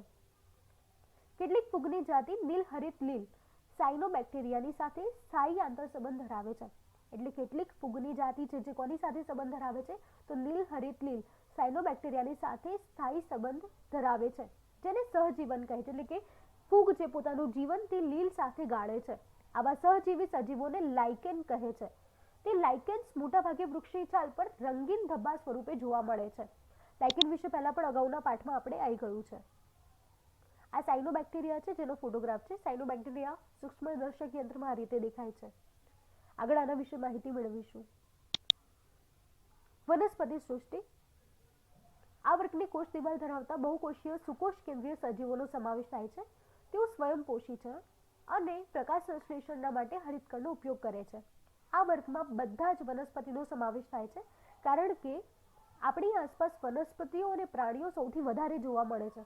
જો કે વનસ્પતિ સૃષ્ટિના ઉપવર્ગોની ચર્ચા આના પછી વિભાગ 7.4માં કરેલી છે. હવે વાત આવે છે પ્રાણી સૃષ્ટિની, જેને એનિમલિયા પણ કહેવાય છે. આ વર્ગમાં એવા બધા બહુકોષીય સુકોષ કેન્દ્રીય સજીવો આવે છે જેમાં કોષ દિવાલનો અભાવ હોય છે, એટલે કોષ દિવાલ હોતી નથી. આપણે જ્યારે કોષની રચના પ્રકરણ 5માં શીખ્યા હતા તેમાં પણ આપણે જાણ્યું હતું કે પ્રાણી સૃષ્ટિ હોય છે, જેટલા પણ સજીવો હોય છે, પ્રાણીઓ હોય છે, જેમાં સજીવોમાં જે પ્રાણીઓ હોય છે તેમને કોષ દિવાલ હોતી નથી, કોષ દિવાલનો અભાવ હોય છે. આ વર્ગના સજીવો વિષમપોષી હોય છે. તેમના ઉપવર્ગની ચર્ચા આપણે પછી 7.5માં કરીશું. ખાસ આ કોઠો યાદ રાખવાનો છે. ઘણાને આ શબ્દ નહીં યાદ રહે. પ્રોકેરિયોટિક એટલે કે આદિ કોષ કેન્દ્રીય, જેના વિશે આપણે પ્રકરણ 5માં શીખી ગયા છે. આદિ કોષ કેન્દ્રીય, અને આ શબ્દ તમે વારી ઘડી અત્યારે પાઠમાં જોયો છે. યુકેરિયોટિક, યુકેરિયોટિકનો અર્થ થાય છે સુકોષ કેન્દ્રીય. એટલે સુકોષ કેન્દ્રીયમાં કોષ કેન્દ્ર હોય છે, આદિ કોષ કેન્દ્રમાં કોષ કેન્દ્ર હોતો નથી. જેમ કે એક કોષીય સજીવો હોય છે, જેમાં કઈ સૃષ્ટિનો સમાવેશ થશે, તો મોનેરાનો સમાવેશ થશે, જેના ફોટોગ્રાફ મેં તમને દેખાડ્યા. હવે વાત કરીશું યુકેરિયોટિકની, એટલે કે સુકોષ કેન્દ્રીય. તો તેમાં એક કોષીયનો પણ સમાવેશ થશે અને બહુકોષીયનો પણ સમાવેશ થશે. એક કોષીય, જેમાં પ્રોટિસ્ટાનો સમાવેશ થાય છે, અને આ પ્રોટિસ્ટામાં તમે જોયું કે મોટાભાગે બધામાં કોષ કેન્દ્ર જોવા મળે છે. આથી આને સુકોષ કેન્દ્રીય એક કોષી સજીવો છે, જેમાં પ્રોટિસ્ટા સૃષ્ટિનો સમાવેશ થશે. આ પ્રશ્નો તમને એક માર્કમાં પૂછી શકે છે કે પ્રોટિસ્ટા સૃષ્ટિનો સમાવેશ શેમાં થાય છે, અને નીચે વિકલ્પો તમને અલગ અલગ આપ્યા હોય તો યાદ રાખજો. હવે આગળનું વર્ગીકરણ ચાલે છે બહુકોષીયમાં. તો આપણે જાણીએ છીએ કે બહુકોષીયમાં બે ભાગ પડશે, જેમાં કોષ દિવાલ યુક્ત એટલે કે કોષ દિવાલ જેને હોય છે તેવા સજીવો, અને કોષ દિવાલ વિહીન સજીવો એટલે કે જેમાં કોષ દિવાલ હોતી નથી તેવા સજીવો. તો તેમાં પ્રાણીનો સમાવેશ થશે. કોષ દિવાલ યુક્ત છે તો એમાં પણ બે પ્રકાર પડશે, જેમાં પ્રકાશ સંશ્લેષણ ન કરી શકતા સજીવો, તો ફૂગ છે પ્રકાશ સંશ્લેષણ કરતી નથી, પરોપજીવી છે. એ જ રીતે પ્રકાશ સંશ્લેષણ કરવાની ક્ષમતા ધરાવતા સજીવો જેમ કે વનસ્પતિ છે જે પોતાનો ખોરાક જાતે બનાવે છે. આ રીતે વિભાગ પડે છે. હવે આપણે આગળ શીખીશું વનસ્પતિ સૃષ્ટિ વિશે. વનસ્પતિમાં પ્રથમ સ્તરના વર્ગીકરણ એ તથ્ય પર આધારિત છે કે વનસ્પતિ દેહના મુખ્ય ભાગો પૂર્ણ રીતે વિકસિત તેમજ વિભેદિત હોય છે અથવા વિભેદિત હોતા નથી. એટલે કે સંપૂર્ણ રીતે વિકસિત હોય છે, જ્યારે કેટલાક હોય છે જે વિભેદિત હોતા નથી. વર્ગીકરણના તેના પછીના સ્તરમાં વનસ્પતિ દેહમાં પાણી અને અન્ય પદાર્થના સંવહન કરવાવાળી વિશિષ્ટ પેશીની હાજરીના આધારે વર્ગીકરણ થાય છે. ખાસ યાદ રાખજો, અહીં આગળ વર્ગીકરણ શેના આધારે થયું છે? તો વર્ગીકરણનો આધાર તેના પછીના સ્તરમાં વનસ્પતિના દેહમાં પાણી અને અન્ય પદાર્થનું સંવહન કરવાની વિશિષ્ટ પેશીની હાજરીના આધારે. એટલે આપણે અહીં આગળ પેશીમાં કઈ રીતે પાણીનું વહન થાય છે તેના આધારે વર્ગીકરણ કર્યું છે. ત્યારબાદ વર્ગીકરણની ક્રિયાને અંતર્ગત એ જોવામાં આવે છે કે વનસ્પતિમાં બીજ ધારણ કરવાની ક્ષમતા છે અથવા નથી. આમ બીજ ધારણની ક્ષમતા હોય તો બીજ ફળની અંદર વિકાસ પામે છે અથવા વિકાસ પામતું નથી, તેના આધારે વર્ગીકરણ કરવામાં આવ્યું છે. તો આમ જોઈ શકો છો વર્ગીકરણ કઈ રીતે કરવામાં આવ્યું છે. તો પ્રકાશ સંશ્લેષણ કરી શકે તેવી વનસ્પતિઓ અને ન કરી શકે તેવી વનસ્પતિ, અને તેમાં પણ આગળ વર્ગીકરણ કરવામાં આવ્યું છે પેશીના આધારે. તો પેશીમાં સંવહન પાણી અને અન્ય પદાર્થનું કેવી રીતે થાય છે તેના આધારે વર્ગીકરણ કર્યું છે. આગળનું વર્ગીકરણ છે તે બીજ ધારણ કરવાની ક્ષમતાના આધારે છે, અને જો બીજ ધારણ કરવાની ક્ષમતા હોય તો બીજમાંથી ફળનો જે વિકાસ થાય છે કે નથી થતો તેના આધારે વર્ગીકરણ કર્યું છે. એમાં પહેલા છે સુકાયક એટલે કે એકાંગી, અને ખાસ ઇંગ્લિશમાં યાદ રાખજો થેલોફાઇટા. ઘણીવાર તમને સુકાયક અથવા તો એકાંગી ના આપ્યો તો ઇંગ્લિશમાં થેલોફાઇટા શબ્દ આપેલો હશે. આ વનસ્પતિઓની શરીર રચનામાં વિભેદીકરણ જોવા મળતું નથી. આ વર્ગની વનસ્પતિઓને સામાન્ય રીતે લીલ કહેવાય છે, જે આપણે જોયેલી પણ છે. તો આમાં લીલનો સમાવેશ થાય છે. તેઓ મુખ્યત્વે પાણીમાં જોવા મળે છે. ઉદાહરણ તરીકે યુલોથ્રિક્સ, સ્પાયરોગાયરા, કારા, ક્લેડોફોરા વગેરે. આ બધા નામ યાદ રાખજો, એક એક માર્કમાં પૂછાશે. અને અહીં આગળ તમે જોઈ શકો છો તેની આકૃતિ પણ તમને આપેલી છે. આ અલ્વા છે, આ સ્પાયરોગાયરા છે, આ કારા છે. આ સુકાયક વનસ્પતિમાં લીલનો સમાવેશ થાય છે. આ એકાંગી વનસ્પતિ છે, એક અંગ ધરાવતી વનસ્પતિઓનો સમાવેશ કર્યો છે. આ સ્પાયરોગાયરાનો ફોટો છે, આ ક્લેડોફોરાનો ફોટો છે. આગળ આવશે આના વિશે આપણે શીખીએ. હવે દ્વિઅંગી વનસ્પતિ. વનસ્પતિ સૃષ્ટિમાં આ વર્ગની વનસ્પતિના વનસ્પતિ વર્ગને ઉભયજીવી કહેવાય છે. વનસ્પતિ દેહ આ વનસ્પતિના પ્રકાંડ અને પર્ણ જેવી રચનામાં વિભેદિત થાય છે.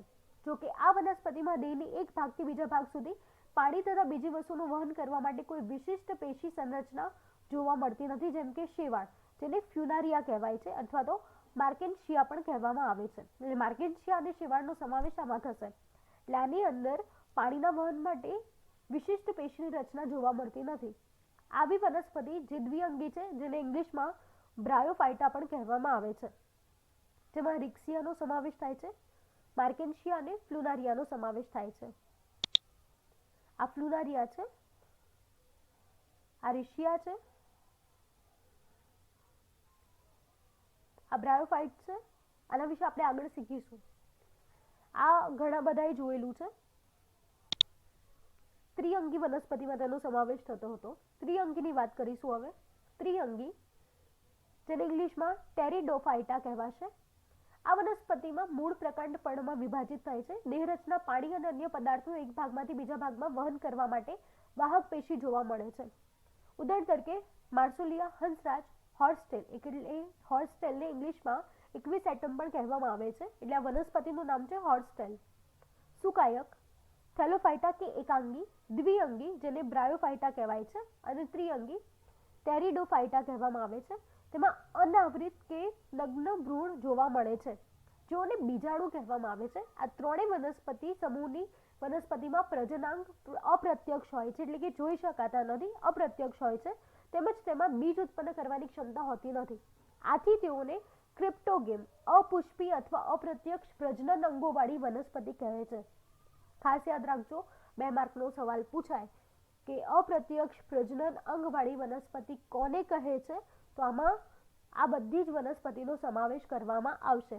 અને સાથે સાથે કારણ પણ લખવાનું પૂછાય કે એકાંગી, દ્વિઅંગી, ત્રિઅંગી વનસ્પતિઓ છે તો તેમને અપ્રત્યક્ષ પ્રજનન અંગવાળી વનસ્પતિ શા માટે કહે છે? આવું સવાલ પણ પૂછાય અને કારણ પણ પૂછાઈ શકે છે. તો ધ્યાન રાખજો, તેઓ નગ્ન ભ્રૂણ જોવા મળે છે, તેમાં બીજાણુ કહેવામાં આવે છે. આ ત્રણેય વનસ્પતિમાં પ્રજનનાંગ અપ્રત્યક્ષ હોય છે. આથી બીજ ઉત્પન્ન કરવાની ક્ષમતા તેમાં હોતી નથી. આથી તેમને અપ્રત્યક્ષ પ્રજનન અંગોવાળી વનસ્પતિ અથવા તો ક્રિપ્ટોગેમ કહેવામાં આવે છે. એટલે ખાસ યાદ રાખજો, આ પરીક્ષામાં પૂછાઈ શકે છે. આ માર્સેલિયા અને હંસરાજનો ફોટો છે. બીજી બાજુએ જે વનસ્પતિમાં પ્રજનન પેશી પૂર્ણ સ્વરૂપે વિકાસ પામેલી હોય છે તેમજ વિભેદિત હોય છે અને પ્રજનન ક્રિયા પછી બીજ ઉત્પન્ન કરે છે, તેઓને સપુષ્પી વનસ્પતિ કહે છે. એટલે હવેનું વર્ગીકરણ છે તો પ્રજનનના આધારે છે અપુષ્પી અને સપુષ્પી. બીજની અંદરના ભ્રૂણની સાથે સંચિત ખોરાક હોય છે જેનો અંકુરણ સમય ઉપયોગ કરી અને ભ્રૂણનો પ્રારંભિક વિકાસ થાય છે. બીજની અવસ્થાના આધારે આ વર્ગને વનસ્પતિને પુનઃ બે ભાગમાં વિભાજિત કરવામાં આવે છે. અનાવૃત બીજધારી વનસ્પતિ, અનાવૃત કે નગ્ન બીજ ઉત્પન્ન કરવાવાળી આ વનસ્પતિ છે, અને આવૃત બીજધારી વનસ્પતિ જેમાં આવૃત કે ફળની અંદર બીજ ઉત્પન્ન કરવાવાળી વનસ્પતિ છે. તો આમાં જોયું આપણે વનસ્પતિના બે ભાગ પડે છે, જેમાં એક ભાગ છે જે અનાવૃત એટલે કે બીજ ઉત્પન્ન ન કરી શકે તેવી વનસ્પતિ છે, અને આવૃત બીજધારી એટલે કે જે બીજ છે જેમાં ફળ ઉત્પન્ન થશે, એટલે બીજની અંદરથી ફળનું ઉત્પાદન થશે તો તેવી વનસ્પતિને આવૃત બીજધારી કહેવાશે. તો આ ખાસ યાદ રાખજો, આવૃત અને અનાવૃત વનસ્પતિ વિશે માહિતી આપવામાં આવી છે, જેની ટૂંક નોંધ તમને 2-2 માર્કમાં પૂછાઈ શકે છે. પાઠ લાંબો અને થોડો કોમ્પ્લિકેટેડ છે, પણ તમારે કરવું પડશે. આ માર્સેલિયાનો ફોટો છે, આ હંસરાજ છે. હમણાં આપણે જોયું હંસરાજ વિશે જે વનસ્પતિ દર્શાવી હતી, આ એનો ફોટો છે, હંસરાજનો ફોટો છે.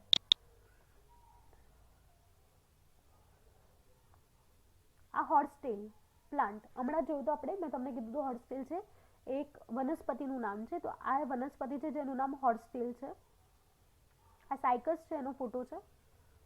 આ પીનસ છે. આ બધું આગળ આવશે જેના વિશે આપણે હવે માહિતી મેળવવાની છે. અનાવૃત બીજધારી વનસ્પતિઓ, આ શબ્દ જીમ્નો અને સ્પર્મ ભેગા મળીને ગ્રીક શબ્દથી બન્યો છે. જીમ્નોનો અર્થ થાય છે, તમે જોઈ શકો છો અહીં આગળ બે આકૃતિ આપી છે, પાઇનસ અને સાયકસની. જીમ્નોનો અર્થ થાય છે નગ્ન અથવા અનાવૃત. આવૃત એટલે જેની આસપાસ આવરણ હોય તો તેને આવૃત બોલાય છે, આવરણ નથી તો તેને અનાવૃત બોલાય છે. જેથી અહીંયા શબ્દ આપ્યો છે અનાવૃત, એટલે કે જે ઢંકાયેલું ના હોય, ખુલ્લું હોય તેવો ભાગ, તો એને અનાવૃત કહેવાય છે. અને સ્પર્મા કીધું છે, સ્પર્માનું ઉચ્ચારણ આપણે સ્પર્મ તરીકે પણ કરીએ છીએ. તો અહીંયા આગળ ગ્રીક શબ્દ છે, આથી સ્પર્મા આપેલું છે. આ સ્પર્માનો અર્થ થાય છે બીજ, એટલે જે બીજ છે તે આવૃત નથી, ઢંકાયેલું નથી, તો તેને અનાવૃત બીજધારી વનસ્પતિ કહે છે. તેમાં બહુવર્ષાયુ, સદાબહાર અને કાષ્ટીય વનસ્પતિ હોય છે. ઉદાહરણ આપ્યા છે પાઇનસ અને સાયકસના. તો અહીંયા આગળ પાઇનસ અને સાયકસના જે બીજ હોય છે તે આવૃત હોતા નથી, ઢંકાયેલા હોતા નથી, બીજ ખુલ્લા હોય છે, જેને અનાવૃત કહેવામાં આવે છે. આ સાયકસ છે અને આ પાઇનસ છે. તો આના જે બીજ હોય છે તે અનાવૃત બીજધારી વનસ્પતિમાં સમાવેશ કરવામાં આવે છે. આવૃત બીજધારી, આ શબ્દ બે ગ્રીક શબ્દથી બનેલો છે. અહીં આગળ આપ્યું છે એન્જીઓ. એન્જીઓનો અર્થ ગુજરાતીમાં થાય છે આવૃત. અને સ્પર્મા, સ્પર્માનું જેનું ઉચ્ચારણ મેં હમણાં જ કીધું એમ તમે જોઈ શકો છો, અહીંયા એન્જીઓ સ્પર્મ બોલાય છે, સ્પર્મા નથી બોલાતું. અહીંયા આગળ આપ્યું છે સ્પર્મ, એટલે સ્પર્મ એટલે થશે બીજ, તો અહીંયા થાય છે આવૃત બીજ. આ વનસ્પતિના બીજ ફળની અંદર આવૃત કે ઢંકાયેલા હોય છે. તેમના બીજનો વિકાસ બીજાશયની અંદર થાય છે, ત્યારબાદ ફળ બને છે. તેમને સપુષ્પી વનસ્પતિ કહેવામાં આવે છે. તેઓનો ખોરાકનો સંગ્રહ બીજપત્રમાં થાય છે અથવા ભ્રૂણપોષમાં થાય છે. જો તમને એક સાદું ઉદાહરણ આપીશ તો તમને ખબર પડી જશે. આપણે જે કેરી ખાઈએ છીએ તો આ જે કેરી છે માંસલ ફળ છે. આવો શબ્દ આપણે નાના ધોરણમાં શીખી ગયા છે, શુષ્ક ફળ અને માંસલ ફળ. તો માંસલ ફળનો અર્થ શું થાય છે? તો ગોટલો હોય છે તેની આજુબાજુ આવૃત ભાગ છે. તો આમ જોઈ શકાય તો આંબો છે એ સપુષ્પી વનસ્પતિ થાય છે, અને એનું જે બીજ છે, તો આંબામાં શું ઉગે છે? કેરી. તો કેરીનું જે બીજ છે એ કયું છે? ગોટલો. તો ગોટલાની આજુબાજુ આવૃત ભાગ જોવા મળે છે. તો આમ આપણે કહી શકાય કે બીજની બાજુનો આવૃત ભાગ ત્યારે ક્યારે યાદ કરવાની, એટલે તમે કહી શકશો કે બીજની આજુબાજુ આવૃત ભાગ છે તો આ માંસલ ફળમાં જોવા મળે છે, જેને અહીંયા આગળ આપણે શબ્દ આપ્યો છે આવૃત બીજધારી વનસ્પતિ. બીજપત્રો અહીંયા આગળ વાત કરીએ છીએ કે બીજપત્રોની સંખ્યાના આધારે આવૃત બીજધારી વનસ્પતિમાં બે વર્ગમાં વિભાજન થાય છે. એક બીજપત્ર ધરાવતી વનસ્પતિને એકદળી વનસ્પતિ કહેવાય છે. બે બીજપત્ર ધરાવતી વનસ્પતિને દ્વિદળી વનસ્પતિ કહેવામાં આવે છે. અહીંયા જોઈ શકાય છે એક દળીમાં તમને ફોટોગ્રાફ આપેલું છે અંદર, આ જોઈ શકો છો. પૈફિયોડિલમ શબ્દ છે, કયો છે? પૈફિયોપેડિલમ. નામ બહુ જ કોમ્પ્લિકેટેડ છે, બધા યાદ રાખવા પડશે. તમને એક એક માર્કમાં સવાલો પૂછાય કે એક દળી વનસ્પતિમાં કોનો સમાવેશ થાય છે, દ્વિદળી વનસ્પતિમાં કોનો સમાવેશ થાય છે, તો આઈપોમિયાનો સમાવેશ થાય છે. આઈપોમિયાનો ફોટોગ્રાફ હું તમને દેખાડી દઉં. આ આઈપોમિયા છે, આ ફૂલ છે એને આઈપોમિયા કહેવામાં આવે છે. ઘણાએ આ ફૂલ જોયેલું છે, તો આનો સમાવેશ કરવામાં આવે છે.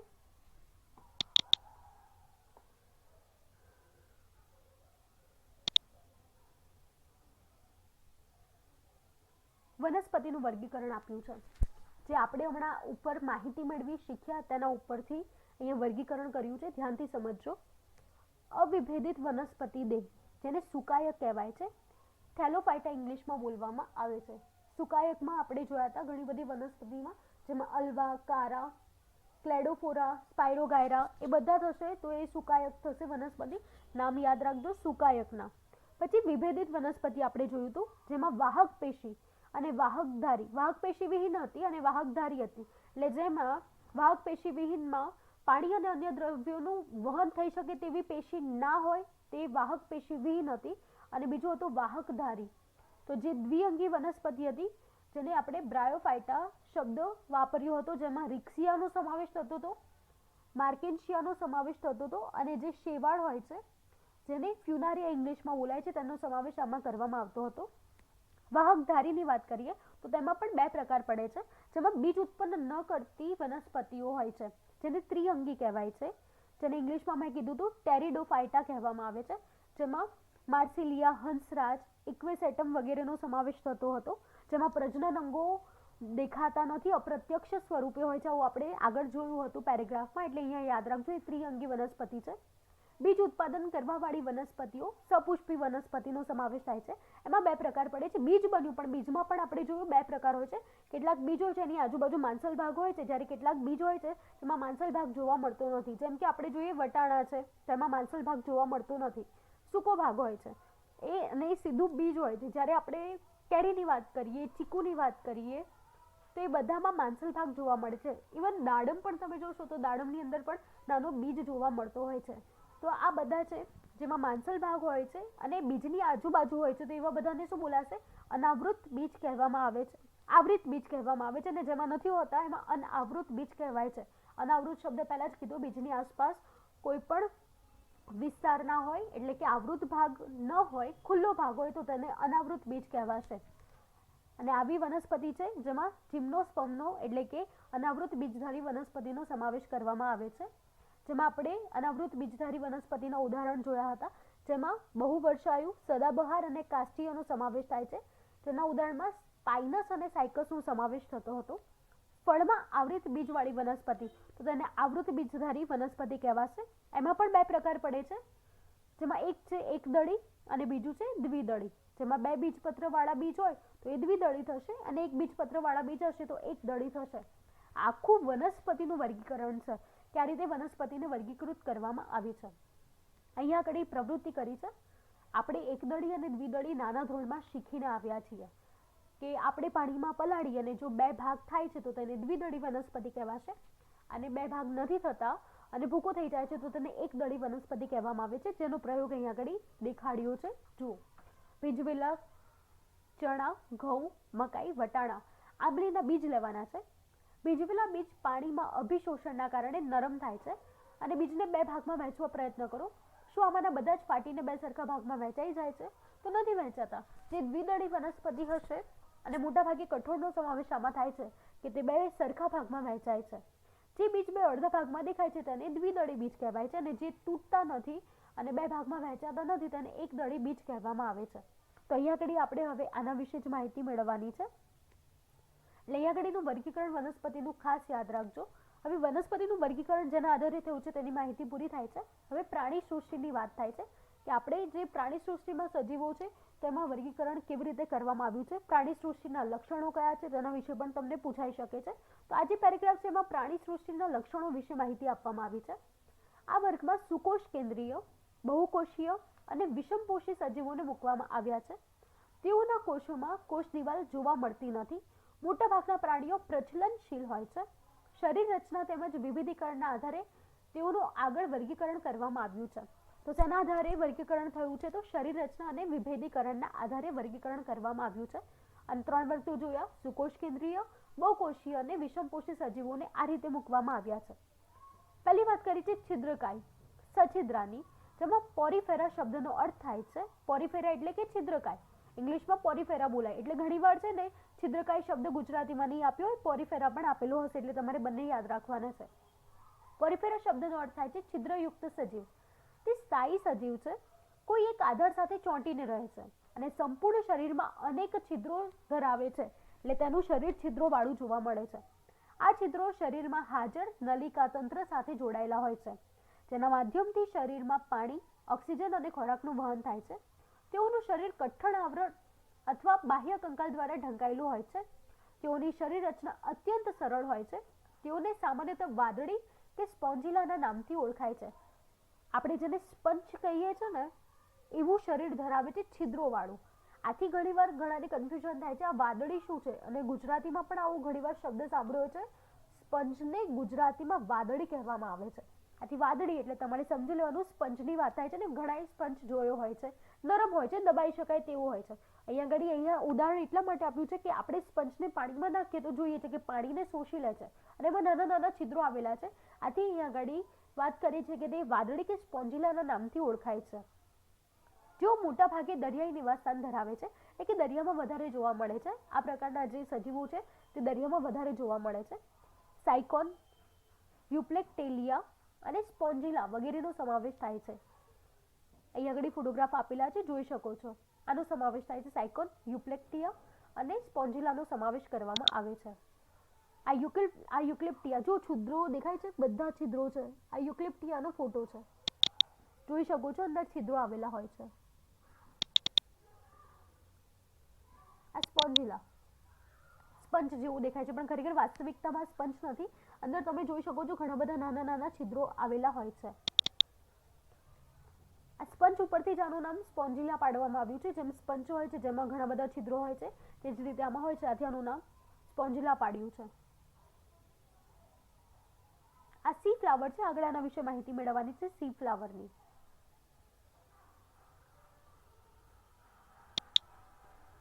કોષ્ઠાંત્રી, જેને નિડેરિયા કહેવામાં આવશે અને સિલેન્ટ્રેટા કહેવામાં આવશે. કોષ્ઠાંત્રીની વાત કરીશું. આ પ્રાણીઓ જલીય નિવાસસ્થાન ધરાવે છે, એટલે કે જલીય નિવાસસ્થાન એટલે કે પાણીવાળો વસવાટ ધરાવતા હોય છે, જેને આપણે જળચર કહીએ છીએ. તેઓની શરીર રચના પેશીય સ્તરની હોય છે, એટલે કે અંદર પેશીઓ જોવા મળે છે. તેઓમાં એક દેહ ગુહા જોવા મળે છે.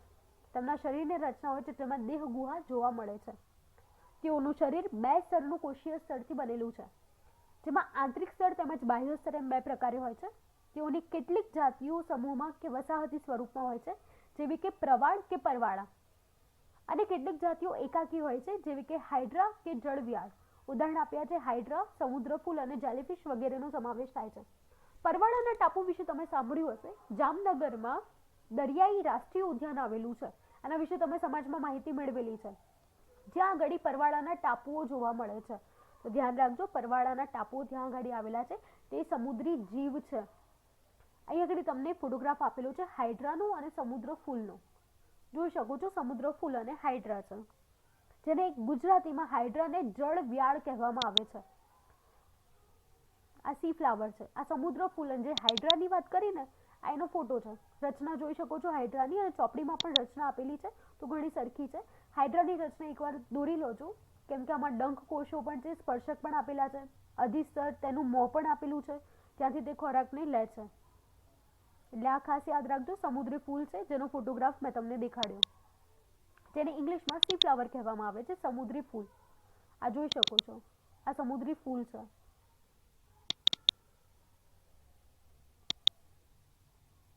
વાત કરીશું આપણે પૃથુકૃમિની. અગાઉ વર્ણવેલા વર્ગોની સાપેક્ષે આ વર્ગના પ્રાણીઓની શરીર રચના વધારે જટિલ હોય છે. તેમના શરીર દ્વિપાર્શ્વસ્થ સમમિતિ ધરાવે છે. દ્વિપાર્શ્વસ્થ સમમિતિ ધરાવે છે અથવા તો આ પ્રાણીના શરીર જમણી અને ડાબી એમ બે સમાન સંરચના ધરાવતા ભાગો ધરાવે છે. એટલે અહીંયા જે તમને અર્થ આપ્યો છે ને દ્વિપાર્શ્વસ્થ સમમિતિ, જેનો અર્થ થાય છે કે શરીર જમણી અને ડાબી એમ બે સમાન રચના ધરાવે છે. તેઓ 3 સ્તરની કોષીય સંરચનામાં વિભેદિત થાય છે. તેમાં 3 સ્તરો જોવા મળે છે. આવા પ્રાણીઓને ત્રિગર્ભસ્તરીય પ્રાણી પણ કહેવામાં આવે છે. એક માર્કનો સવાલ પૂછાય કે ત્રિગર્ભસ્તરીય પ્રાણીઓ કોને કહેવાય છે, તો પૃથુકૃમિનો સમાવેશ ત્રિગર્ભસ્તરીય પ્રાણીમાં થશે. આ પ્રાણીઓના શરીરમાં બાહ્ય અને આંતરિક બંને પ્રકારના અસ્તર બને છે. તેઓમાં કેટલાક અંગો પણ બને છે. તેથી ત્યાં અમુક પ્રમાણમાં પેશીઓનું નિર્માણ થાય છે. તેઓમાં સાચી કે વાસ્તવિક દેહ ગુહાનો અભાવ છે, જેમાં સુવિકસિત અંગ વ્યવસ્થિત હોય છે. શરીર પૃથુ અથવા ચપટા હોય છે. તેથી તેઓને ચપટાકૃમિ કે પૃથુકૃમિ કહે છે. તેઓમાં પ્લેનેરિયા જેવા મુક્તજીવી પ્રાણી અને યકૃતકૃમિ જેવા પરોપજીવી પ્રાણીઓ હોય છે. આમ તેઓ મુક્તજીવી કે પરોપજીવી પ્રાણીઓ છે. અહીં આગળ ઉદાહરણ આપ્યા છે. પ્લેનેરિયા, યકૃતકૃમિ અને પટ્ટીકીડાનું ઉદાહરણ આપેલું છે. અહીંયા આગળ પ્લેનેરિયામાં આકૃતિ યાદ રાખજો. આંખો પણ આપેલી છે, કંઠનળી છે, મુખ ઉત્સર્ગ દ્વાર પણ છે. આ યકૃતકૃમિ છે જેમાં પશ્વ શોષક છે, અને આ પટ્ટીકીડો છે જેમાં ગ્રીવા અને પૂર્ધા બંને ભાગ આપેલા છે પટ્ટીકીડામાં.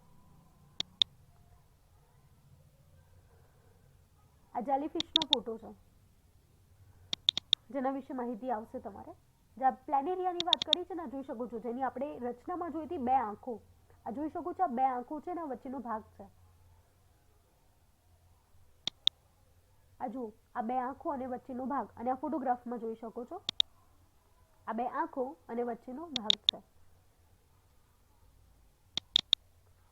આજે હમણાં આપણે માહિતી મેળવી હતી યકૃતકૃમિ વિશે, તેના વિશે છે.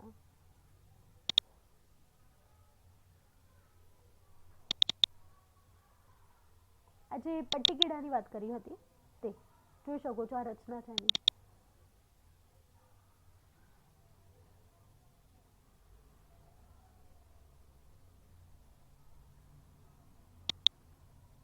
હવે વાત કરીશું આપણે સૂત્રકૃમિની. તેઓ પણ ત્રિગર્ભસ્તરીય પ્રાણી છે. તેઓમાં પણ દ્વિપાર્શ્વસ્થ સમમિતિ છે, પરંતુ તેઓના શરીર ચપટા નથી હોતા, નળાકાર હોય છે. આ બંનેનો ડિફરન્સ છે સૂત્રકૃમિ અને પટ્ટીકૃમિ વચ્ચેનો. તો ખાસ યાદ રાખજો, આ 1 માર્કમાં પૂછાઈ શકે છે. પૃથુકૃમિ અને સૂત્રકૃમિ વચ્ચે શું તફાવત છે? તો યાદ રાખજો, સૂત્રકૃમિ છે તો તેમાં શરીર ચપટા હોતા નથી, પરંતુ નળાકાર હોય છે. દેહ ગુહાને કુટ દેહ કોષ્ઠ કે આભાસી શરીર ગુહા કહે છે. તેમની દેહ ગુહાને શું નામ અપાશે? કુટ દેહ કોષ્ઠ અને આભાસી શરીર ગુહા કહે છે. તેમાં પેશી જોવા મળે છે, પરંતુ તે સંપૂર્ણપણે વિકસિત હોતી નથી. તેઓની શરીર રચના પણ ત્રિગર્ભસ્તરીય હોય છે.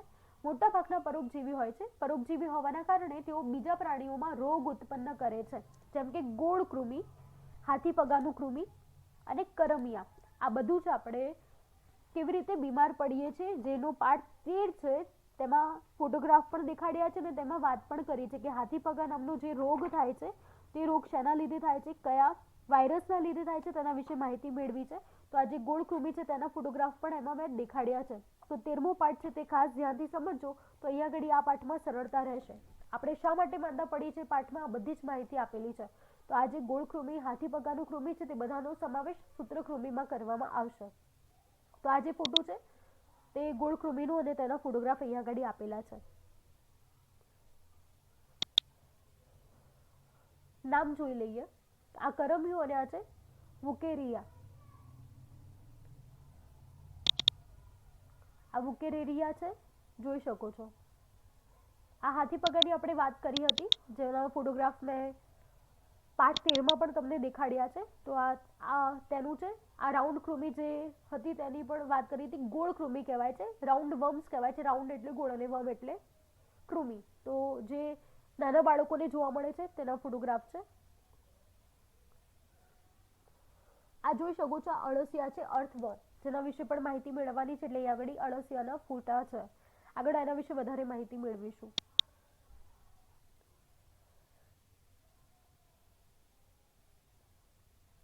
નુપુરકની વાત કરીએ, જેને એનેલિડા કહેવાશે. નુપુરક પ્રાણીઓ પણ દ્વિપાર્શ્વસ્થ સમમિતિ તેમજ ત્રિગર્ભસ્તરીય હોય છે. સાચી શરીર ગુહાયુક્ત દેહ પણ જોવા મળે છે, જેમાં સાચા અંગો છે શરીર રચનામાં નિર્માણ પામે છે. આથી અંગોમાં વ્યાપક ભિન્નતા જોવા મળે છે. આ ભિન્નતા તેઓના શરીરના શીર્ષથી પૂંછડી સુધી એક પછી એક ખંડોના સ્વરૂપે હાજર હોય છે. નુપુરક એ મીઠા જળ, દરિયાઈ જળ અને સ્થળ જ પ્રકારના રહેઠાણ ધરાવે છે. તેમાં પરિવહન, પાચન, ઉત્સર્જન અને ચેતાતંત્ર હોય છે, જેમ કે અળસિયું, રેતી કીડો અને જળો. અળસિયું ઘડાઈ જોયું છે, જળો, રેતી કીડો વગેરેનો સમાવેશ આમાં કરવામાં આવે છે. ખાસ યાદ રાખજો કોનો સમાવેશ તેમાં થાય છે, બધું ભેગું ના કરતા. ઈઝી છે. નુપુરકમાં કોનો સમાવેશ થશે? અળસિયા, રેતી કીડો અને જળોનો સમાવેશ કરવામાં આવે છે. આ અળસિયા છે, ઘણા બધાએ જોયા હશે, જેને ઇંગ્લિશમાં અર્થવોર્મ કહેવામાં આવે છે. આ રેતી કીડો છે. કેટલાકે નહીં જોયો હોય તો આકૃતિ જોઈ લો. આ રેતી કીડો છે. આ પાણીમાં જે જોવા મળે છે તે વોટરવોર્મ કહેવાય છે. જળકૃમિ પણ કહેવામાં આવે છે. હવે વાત કરીશું સંધિપાદની. સંધિપાદમાં કોનો સમાવેશ થાય છે? તો આ પ્રાણી જગતનો સૌથી મોટો સમુદાય છે. તેઓમાં દ્વિપાર્શ્વસ્થ સમમિતિ જોવા મળે છે, જેમાં શરીર ખંડમય હોય છે, એટલે કે તેમની રચના હોય છે તે ખંડમય હોય છે. તેમાં ખુલ્લા પ્રકારનું પરિવહન તંત્ર હોય છે. આથી રુધિર વાહિનીઓમાં વહેતું નથી. દેહ ગુહા કે શરીર ગુહા રુધિરથી ભરેલી હોય છે, એટલે આમાં રુધિર વાહિની હોતી નથી. જેમ આપણે શરીરમાં નસો હોય છે જેમાં લોહી ફરતું હોય છે તેવું જોવા મળતું નથી. આમાં દેહ ગુહા કે શરીર ગુહા રુધિરથી ભરાયેલા હોય છે. તેઓની જોડમાં ઉપાંગો એટલે કે યુગ્મ ઉપાંગો જોવા મળે છે. તેના સામાન્ય ઉદાહરણ છે તો તેમાં ઝીંગા, પતંગિયું, માખી, કરોળિયો, વીંછી, કરચલો વગેરેનો સમાવેશ થાય છે. અહીંયા બધાના ફોટોગ્રાફ આપેલા છે. તેમાં ઝીંગા છે, જેને ઇંગ્લિશમાં પેલિમોન કહેવાય છે. વીંછી છે, જેને પેલેમ્નિયસ કહેવાય છે. કરોળિયો, જેને એરેનિયા કહેવાશે. બટરફ્લાય એટલે પતંગિયું. મુસ્કા એટલે ઘર માખી, એટલે ઘરમાં જે માખી જોવા મળે છે તે. મધમાખી અલગ છે અને આ જે સાદી માખી હોય છે જે ઘરોમાં જોવા મળે છે તે. કાનખજૂરો અને વંદો આટલાનો સમાવેશ કરવામાં આવ્યો છે. આ ખાસ યાદ રાખજો કે સંધિપાદમાં કયા પ્રાણીઓનો સમાવેશ કરવામાં આવે છે. તો આ જોઈ શકો છો, આ ઝીંગા છે જેને ના જોયા હોય. આ ગોકળ ગાય છે. આ છીપલા છે. આ પેટેસિસ છે. આ બધું આગળ આવશે. આ બધા દરિયામાં જોવા મળતા સજીવોની વાત કરવામાં આવી છે. તો અહીં આગળ તમને ફોટા દેખાડ્યા છે, તમે બધા જાણો છો. મૃદુકાયની વાત કરીએ. આ પ્રાણીઓના સમૂહમાં દ્વિપાર્શ્વસ્થ સમમિતિ જોવા મળે છે. તેમની દેહ ગુહા નાની હોય છે, એટલે બહુ મોટું કદ નથી હોતું, નાનું કદ હોય છે. તેમના શરીરમાં થોડુંક વિખંડન હોય છે. મોટાભાગના મૃદુકાય પ્રાણીમાં કવચ જોવા મળે છે. તેઓમાં ખુલ્લું પરિવહન તંત્ર અને ઉત્સર્જન માટે મૂત્રપિંડ જેવી રચના જોવા મળે છે. તેઓ પ્રચલન માટે મૃદુ પગનો ઉપયોગ કરે છે, જેમ કે કાયટોન, ઓક્ટોપસ, પાયલા વગેરેનો સમાવેશ કર્યો છે. એટલે હવેનું વર્ગીકરણ તમે જોશો તો શરીરના અંગોનો સમાવેશ થાય છે. ઉપર જોયું હતું તો રુધિર વાહિની જોવા મળતી ન હતી, ઉત્સર્જન માટે તંત્ર જોવા નહોતું મળતું.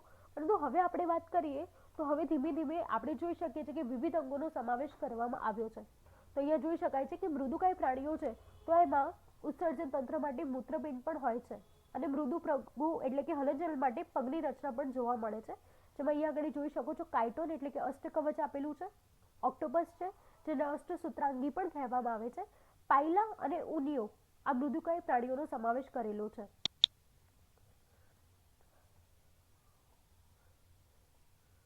આ પાયલા જોઈ શકો છો, જે આપણી શંખ હોય છે ને જેની અંદર નાના જીવો હોય છે એ પાયલા કહેવાય છે.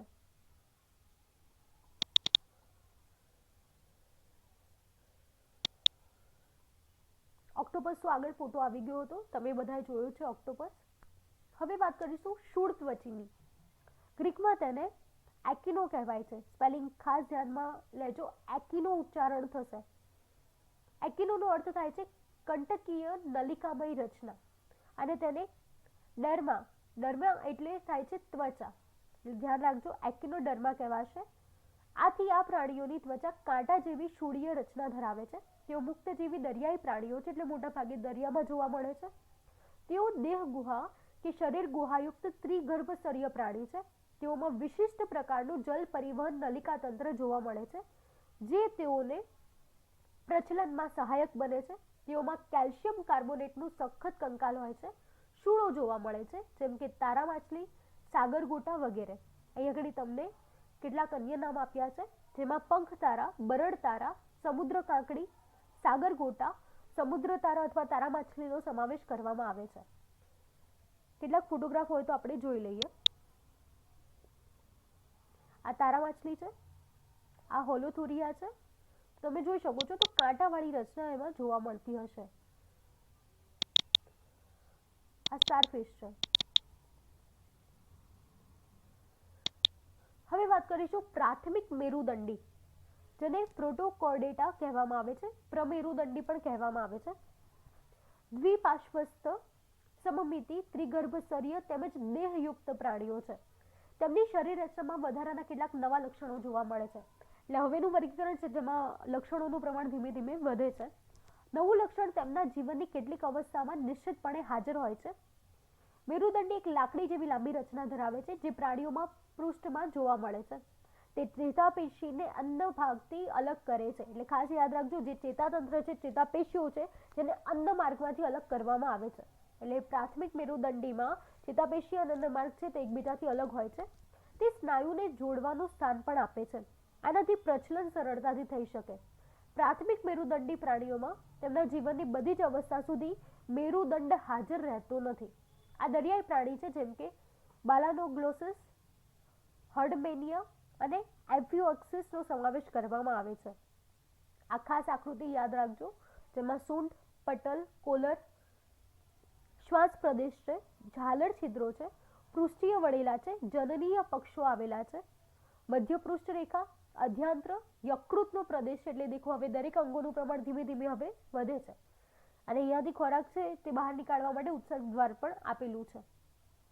તો આવા છે જે પ્રાથમિક મેરુદંડી છે, જેને ઇંગ્લિશમાં બાલાનોગ્લોસસ કહેવામાં આવે છે. આ જોઈ શકાય છે, એના ફોટોગ્રાફ છે. આ રચના ધરાવે છે. આ પ્રાથમિક મેરુદંડીનો ફોટો છે. પૃષ્ઠવંશી પ્રાણી. આ પ્રાણીઓમાં સાચો મેરુદંડ તેમજ અંતઃકંકાલ જોવા મળે છે. આપણે જોયું તો આગળ જે વર્ગીકરણ હતું જેમાં મેરુદંડ ધરાવતા પ્રાણીઓનો સમાવેશ થતો, હવે પૃષ્ઠવંશીમાં એવા પ્રાણીઓનો સમાવેશ હશે જેમાં મેરુદંડની સાથે અંતઃકંકાલ પણ હોય છે. આના કારણે પ્રાણીમાં સ્નાયુ કંકાલ સાથે જોડાયેલા હોય છે, જે તેઓને પ્રચલનમાં મદદરૂપ થાય છે. એટલે સ્નાયુ અને કંકાલની મદદથી પૃષ્ઠવંશી પ્રાણીઓ છે તે પ્રચલન કરી શકે છે. પ્રચલનનો અર્થ શું થાય છે? તો જે પ્રાણીઓ એક સ્થળેથી બીજા સ્થળે જઈ શકે અથવા તો હલનચલન કરી શકે તેવા પ્રાણીઓમાં પ્રચલન ધરાવે છે તેવું કહેવાય છે. એટલે પ્રચલન એટલે પ્રાણીઓ જે હલનચલન કરી શકાય તેને પ્રચલન કહેવાય છે. પૃષ્ઠવંશીઓ દ્વિપાર્શ્વસ્થ, સમમિતિ, ત્રિગર્ભસ્તરીય અને દેહકોષ્ઠી પ્રાણીઓ છે. તેઓમાં પેશી તેમજ અંગોનું જટિલ કક્ષાએ વિભેદન થયેલું જોવા મળે છે. બધા જ પૃષ્ઠવંશી પ્રાણીમાં નીચે આપેલા લક્ષણો જોવા મળે છે. અહીંયા આગળ આપેલા લક્ષણો છે તે 2 માર્કમાં પૂછાય તો યાદ રાખજો. મેરુદંડ ધરાવે, પૃષ્ઠ કશેરુર દંડ ધરાવે છે અને કરોડરજ્જુ પણ તેમાં રહેલી છે. એટલે બંને રહેલી છે. શું? તો પૃષ્ઠ કશેરુક દંડ છે અને કરોડરજ્જુ પણ છે. ત્રિગર્ભસ્તરીય શરીર રચના છે. યુગ્મિત ઝાલરપોથી, દેહકોષ્ઠ કે દેહ ગુહા કે શરીર ગુહા આવેલી હોય છે. અને આ પૃષ્ઠવંશી પ્રાણીઓ છે જેમાં 5 વિભાગ પાડવામાં આવ્યા છે. જેમાં પહેલો વિભાગ છે મત્સ્ય, જેમાં માછલીનો સમાવેશ થાય છે. નાના ધોરણમાં આપણે અનુકૂલન શીખ્યા હતા, જેમાં જળચરનું અનુકૂલન આવતું હતું, જેમાં આપણે માછલી વિશે શીખ્યા હતા. ખેચરનું અનુકૂલન આવતું હતું, જેમાં પક્ષી વિશે શીખ્યા હતા કે તેમની શરીર રચના અનુકૂલનના આધારે કેવી હોય છે. અહીંયા આપણે જે નાના ધોરણમાં શીખ્યા છે તે જ શબ્દો છે. જુઓ, જળચરની વાત કરીએ તો આપણે જાણીએ છીએ કે તે સમુદ્ર અને મીઠા પાણી બંને સ્થાને જોવા મળે છે. તેઓની ત્વચામાં ભીંગડા અથવા પ્લેટોથી ઢંકાયેલી હોય છે. તેમની પૂંછડીનો ઉપયોગ તરવા માટે કરે છે. શરીર ચપટું, રેખીય કે ત્રાકાકાર હોય છે. નાના ધોરણમાં આપણે એવું શીખ્યા હતા કે તેમનું શરીર હોડી જેવા આકારનું હોય છે. હવે ધોરણ વધી ગયું છે એટલે તમારે અહીંયા કયો શબ્દ વાપરવાનો છે? ચપટું, રેખીય કે ત્રાકાકાર હોય છે. શ્વસન ક્રિયા માટે ઝાલરનો ઉપયોગ કરે છે, જે પાણીમાં દ્રાવ્ય થયેલા ઓક્સિજનનો ઉપયોગ કરે છે. તેઓ અસમતાપી હોય છે અને તેમાં માનવ હૃદયના 4 ખંડથી વિપરીત એટલે કે વિરુદ્ધમાં હૃદય દ્વિખંડીય હોય છે.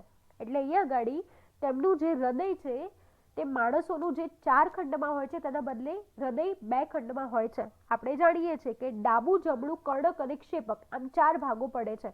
એટલે કે ડાબું કર્ણક, જમણું કર્ણક, ડાબું ક્ષેપક, જમણું ક્ષેપક, આ રીતે 4 ભાગ મનુષ્યના હૃદયના પડે છે. જ્યારે અહીંયા આગળ માછલીના 2 ભાગ જોવા મળશે હૃદયના. તો ધ્યાન રાખજો, આવું 1 માર્કમાં પૂછાઈ શકે છે. આપણે જાણીએ છીએ કે માછલી ઈંડા આપે છે. કેટલીક માછલીમાં કંકાલ માત્ર કાસ્થીનું બનેલું છે, જેવી કે શાર્ક. અન્ય પ્રકારની માછલીનું કંકાલ કાસ્થીનું બનેલું હોય છે, જેમ કે ટ્યુના અથવા રોહુ.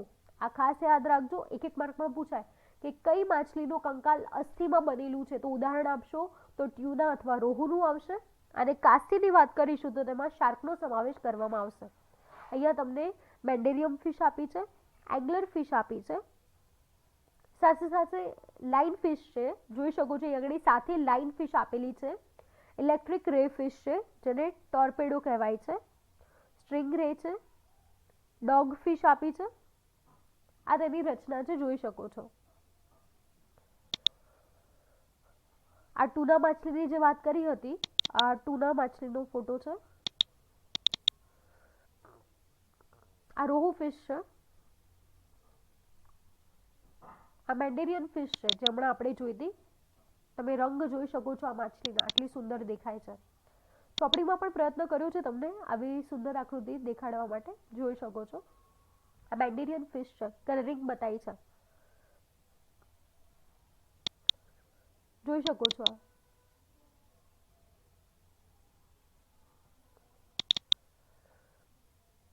આ એંગ્યુલર ફિશ છે.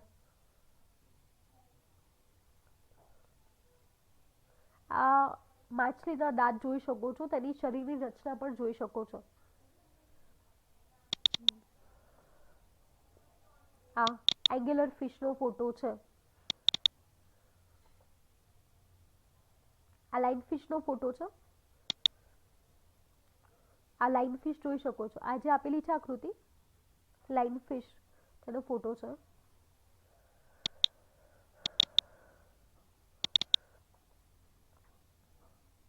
આ ટોર્પેડોનો ફોટો છે.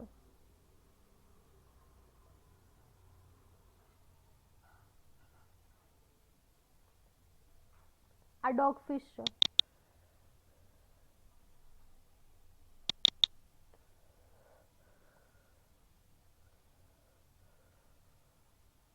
આ રોહુ માછલી જેની વાત કરી હતી ને, આ રોહુ માછલીનો ફોટો છે.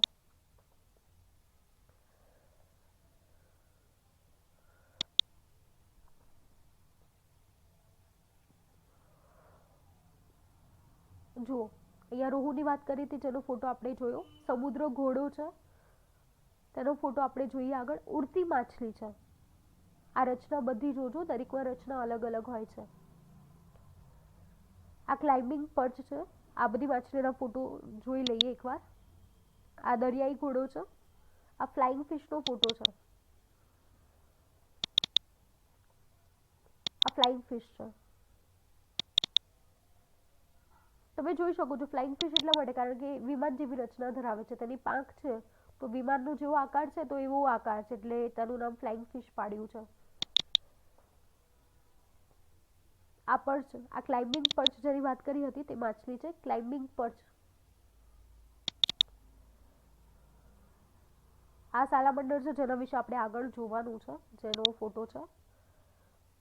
આ રીતે આપણે જે એક ભાગ જોયું છે તે માછલીનો છે. હવે બીજો ભાગ છે ઉભયજીવી. આ માછલી કરતાં ભિન્ન છે કારણ કે તેઓ ભીંગડા હોતા નથી, ભીંગડા ધરાવતા નથી. તેમની ત્વચા પર શ્લેષ્મ ગ્રંથિ છે અને હૃદય ત્રિખંડીય હોય છે. આ તમને ડિફરન્સ પણ પૂછે માછલી એટલે કે મત્સ્ય અને ઉભયજીવનો, તો યાદ રાખજો કે બંનેમાં ડિફરન્સ શું છે. તો એકમાં ભીંગડા છે મત્સ્યમાં, ઉભયજીવમાં હોતા નથી. પછી ઉભયજીવમાં શ્લેષ્મ ગ્રંથિ હોય છે જે માછલીમાં જોવા નથી મળતી. માછલીઓ હોય છે, મત્સ્ય છે જેમાં હૃદય દ્વિખંડીય હોય છે. અહીંયા જોયું તો હૃદય કયું છે તો ત્રિખંડીય છે, 3 ખંડવાળું છે. તેમાં બાહ્ય કંકાલ હોતું નથી, મૂત્રપિંડ જોવા મળે છે. શ્વસન ઝાલર અને ફેફસા દ્વારા થાય છે. તેઓ ઈંડા આપતા પ્રાણીઓ છે. તે પાણી અને જમીન બંને જગ્યાએ રહી શકે છે, એટલે જ તેને ઉભયજીવી કહેવાય છે. દેડકો, સાલામાન્ડર અને ટોડ વગેરે છે. ટોડ પણ એક દેડકાનો પ્રકાર છે. મોટા કદનો જે દેડકો હોય છે તેને ટોડ કહેવામાં આવે છે. સામાન્ય કદનો હોય છે તો તે ભારતીય દેડકો આપણે જોયેલો હોય છે ને, આ ટોડ છે એ પણ દેડકાનો એક પ્રકાર જ છે.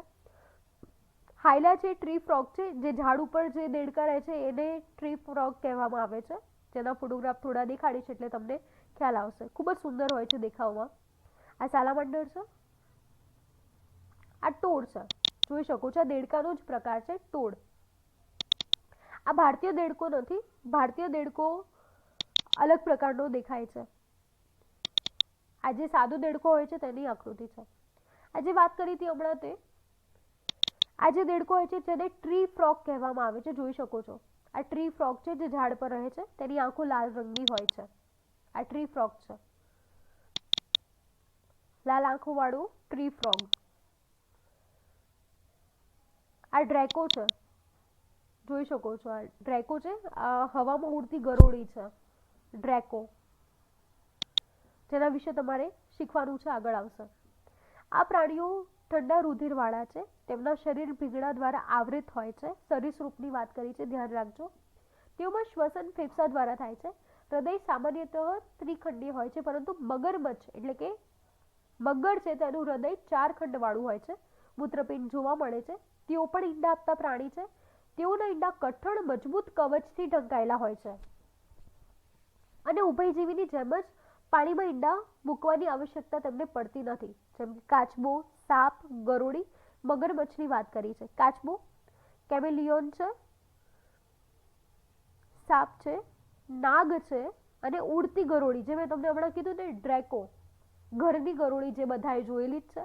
પરંતુ આ ડ્રેકો નથી જોઈ એટલે મેં તમને ફોટો દેખાડ્યો ડ્રેકોનો, જોઈ લો એકવાર. આ ઉડતી ગરોળી છે, ડ્રેકો. આ જોઈ શકો છો.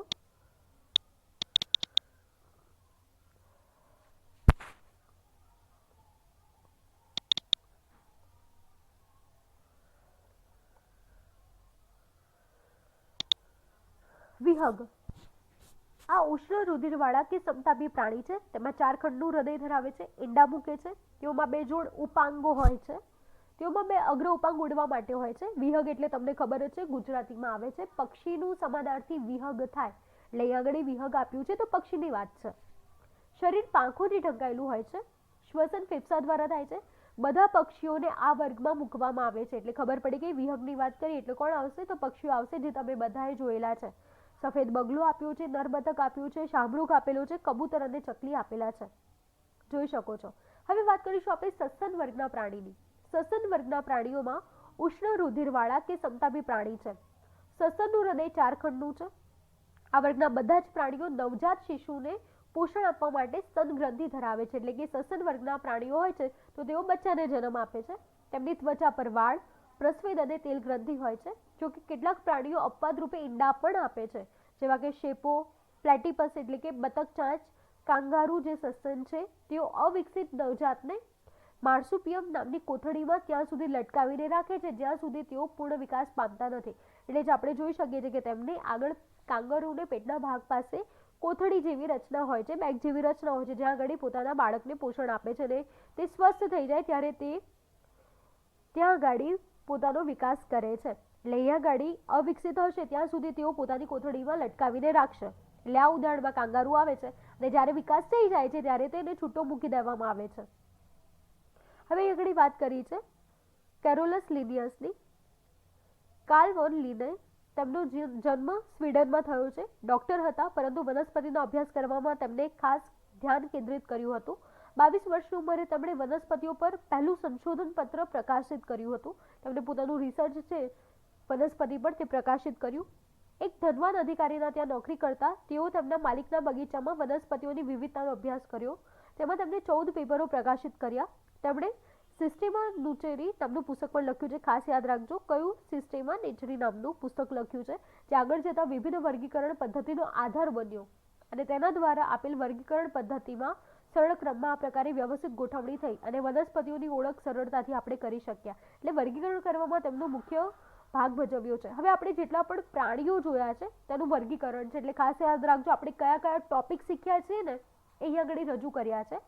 આપણે વાત કરી હતી કોષ સ્તરીય આયોજનની અને બીજી હતી પેશી સ્તરીય આયોજન. એટલે જે 2 ભાગ હતા જેમાં કોષી રચના ધરાવતા સજીવોનો સમાવેશ થતો હતો અને બીજું હતું જેમાં પેશીની રચના ધરાવતા સજીવોનો સમાવેશ થતો હતો. કોષી રચનામાં છિદ્રકાય, પોરીફેરાનો આપણે માહિતી મેળવી હતી. છિદ્રકાય જેમાં સ્પંજ ને વગેરેનો સમાવેશ થતો હતો, જેના ફોટોગ્રાફ પણ મેં તમને દેખાડ્યા હતા.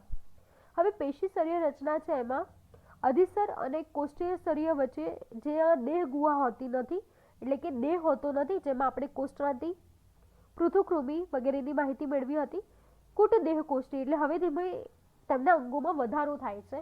તો આ જે કુટ દેહ કોષ્ઠી છે જેમાં સૂત્રકૃમિનો સમાવેશ કર્યો હતો. આપણે સૂત્રકૃમિ વિશે માહિતી મેળવી હતી. હવે વાત કરીએ આગળ દેહ કોષ્ઠીની. તો દેહકોષ્ઠીમાં આપણે 2 ભાગ જોયા હતા, જેમાં ભ્રૂણની વૃદ્ધિ દરમિયાન એક કોષમાંથી મધ્ય ગર્ભસ્તરના કોષો વિકસે છે, જેમાં નુપુરક, સંધિપાદ અને મૃદુકાયનો સમાવેશ થાય છે. અંતઃગર્ભસ્તરમાંથી દેહકોષ્ઠનું નિર્માણ કોથળી રૂપે થાય છે, તો તેમાં અમેરુદંડી અને મેરુદંડીનો સમાવેશ થાય છે. અમેરુદંડીમાં શૂળત્વચી છે તેનો સમાવેશ થશે. મેરુદંડીમાં મેરુદંડધારીનો સમાવેશ થાય છે. જેના પ્રકારો આપણે જોયા, તો માત્ર ડિમ્ફ અવસ્થામાં મેરુદંડ હાજર હોય પરંતુ ઘણા પ્રાથમિક જોવા મળે છે, જેમાં આપણે પહેલા જોયું હતું પ્રમેરુદંડી, તેનો સમાવેશ થશે. પુખ્ત અવસ્થામાં મેરુદંડમાં કરોડ જે સ્તંભ છે તે અથવા તો પૃષ્ઠવંશમાં રૂપાંતર પામે છે, તો તેમાં પૃષ્ઠવંશીનો સમાવેશ થાય છે, જેમાં આપણે પ્રકાર જોયા હતા, જેમાં માછલી, ઉભયજીવી, સરીસૃપ, વિહંગ અને સસ્તનનો સમાવેશ થાય છે.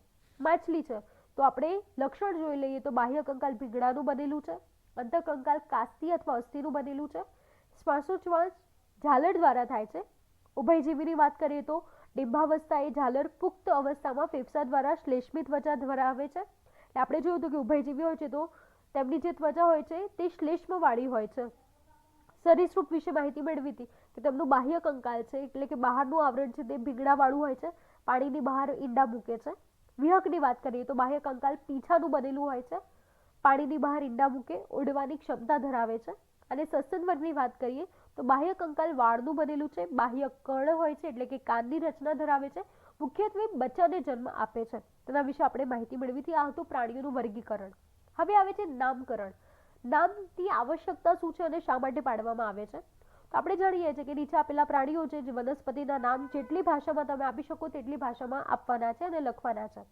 આટલા બધા નામમાં વિભિન્ન ભાષામાં અલગ અલગ આપેલા છે. એટલા માટે જ્યારે કોઈ એક ભાષામાં સજીવની વાત કરતા હોઈએ ત્યારે એવું થઈ શકે છે કે બીજી ભાષા જાણવાવાળા તેને સમજી શકતા નથી. વૈજ્ઞાનિકોએ આ બધા સજીવોને એક વૈજ્ઞાનિક નામ આપીને સમસ્યાનો ઉકેલ લાવવામાં પ્રયત્ન કર્યો છે. એટલે આપણે જાણીએ છીએ કે દરેકનું છે વૈજ્ઞાનિક નામ આપવામાં આવ્યું છે. જેમ કે એક ઉદાહરણ આપું છું, રીંગણ છે. રીંગણ છે એનું વૈજ્ઞાનિક નામ, આપણે શાકભાજીમાં જે રીંગણ કહીએ છીએ એનું વૈજ્ઞાનિક નામ એગપ્લાન્ટ છે. પછી આપણે વાત કરીએ વાલ, કઠોળમાં આપણે ખાઈએ છીએ વાલ, તો એને કિડની બીન્સ કહેવામાં આવે છે. આવા અલગ અલગ વૈજ્ઞાનિક નામ પણ આપવામાં આવ્યા છે. આ વૈજ્ઞાનિક નામ આપીને સમસ્યાનો ઉકેલ કાઢ્યો છે, જેમ કે વિભિન્ન રાસાયણિક તત્વોને સંકેતમાં નિરૂપિત કર્યા છે. આપણે જાણીએ છીએ મેગ્નેશિયમ છે તો Mg છે, કાર્બન છે તો C છે. આ રીતે તેમને દર્શાવવામાં આવ્યા છે સંકેતમાં, એટલે તેમનું નામકરણ કર્યું છે. એવી જ રીતે કોઈ પણ સજીવને માત્ર એક જ વૈજ્ઞાનિક નામ હોય અને સમગ્ર વિશ્વમાં તે જ નામથી ઓળખવામાં આવે. આ નામકરણ પદ્ધતિ માટે આપણે વૈજ્ઞાનિક પદ્ધતિનો ઉપયોગ કરીએ છીએ. સૌપ્રથમ કેરોલસ લિનિયસ દ્વારા, જેના વિશે આપણે ઉપર માહિતી મેળવી હતી, કેરોલસ લિનિયસની, જેને 18મી શતાબ્દીના પ્રારંભમાં પામેલી હતી. એટલે તેમણે જે આ વૈજ્ઞાનિક નામકરણની શરૂઆત કરી હતી.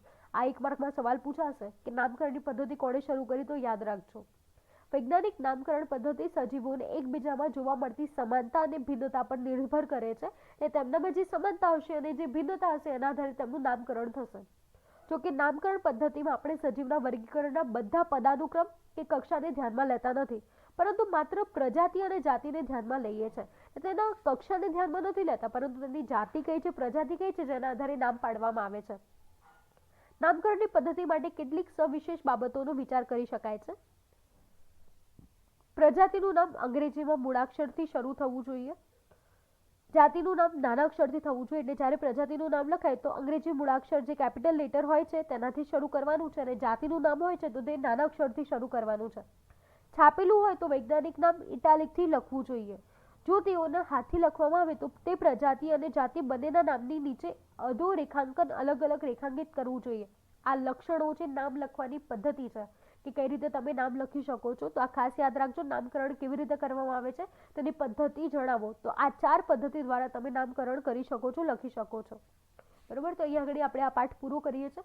પાઠમાં માહિતી ઘણી બધી છે. વર્ગીકરણ થોડું અઘરું છે, નામો થોડા ડિફિકલ્ટ છે. વિડીયો 2-3 વાર જુઓ, 4-5 વાર મોઢે કરો. એકનું એક જેટલી વાર રિપીટેશન કરશો તો એટલી વાર તમને યાદ રહેશે.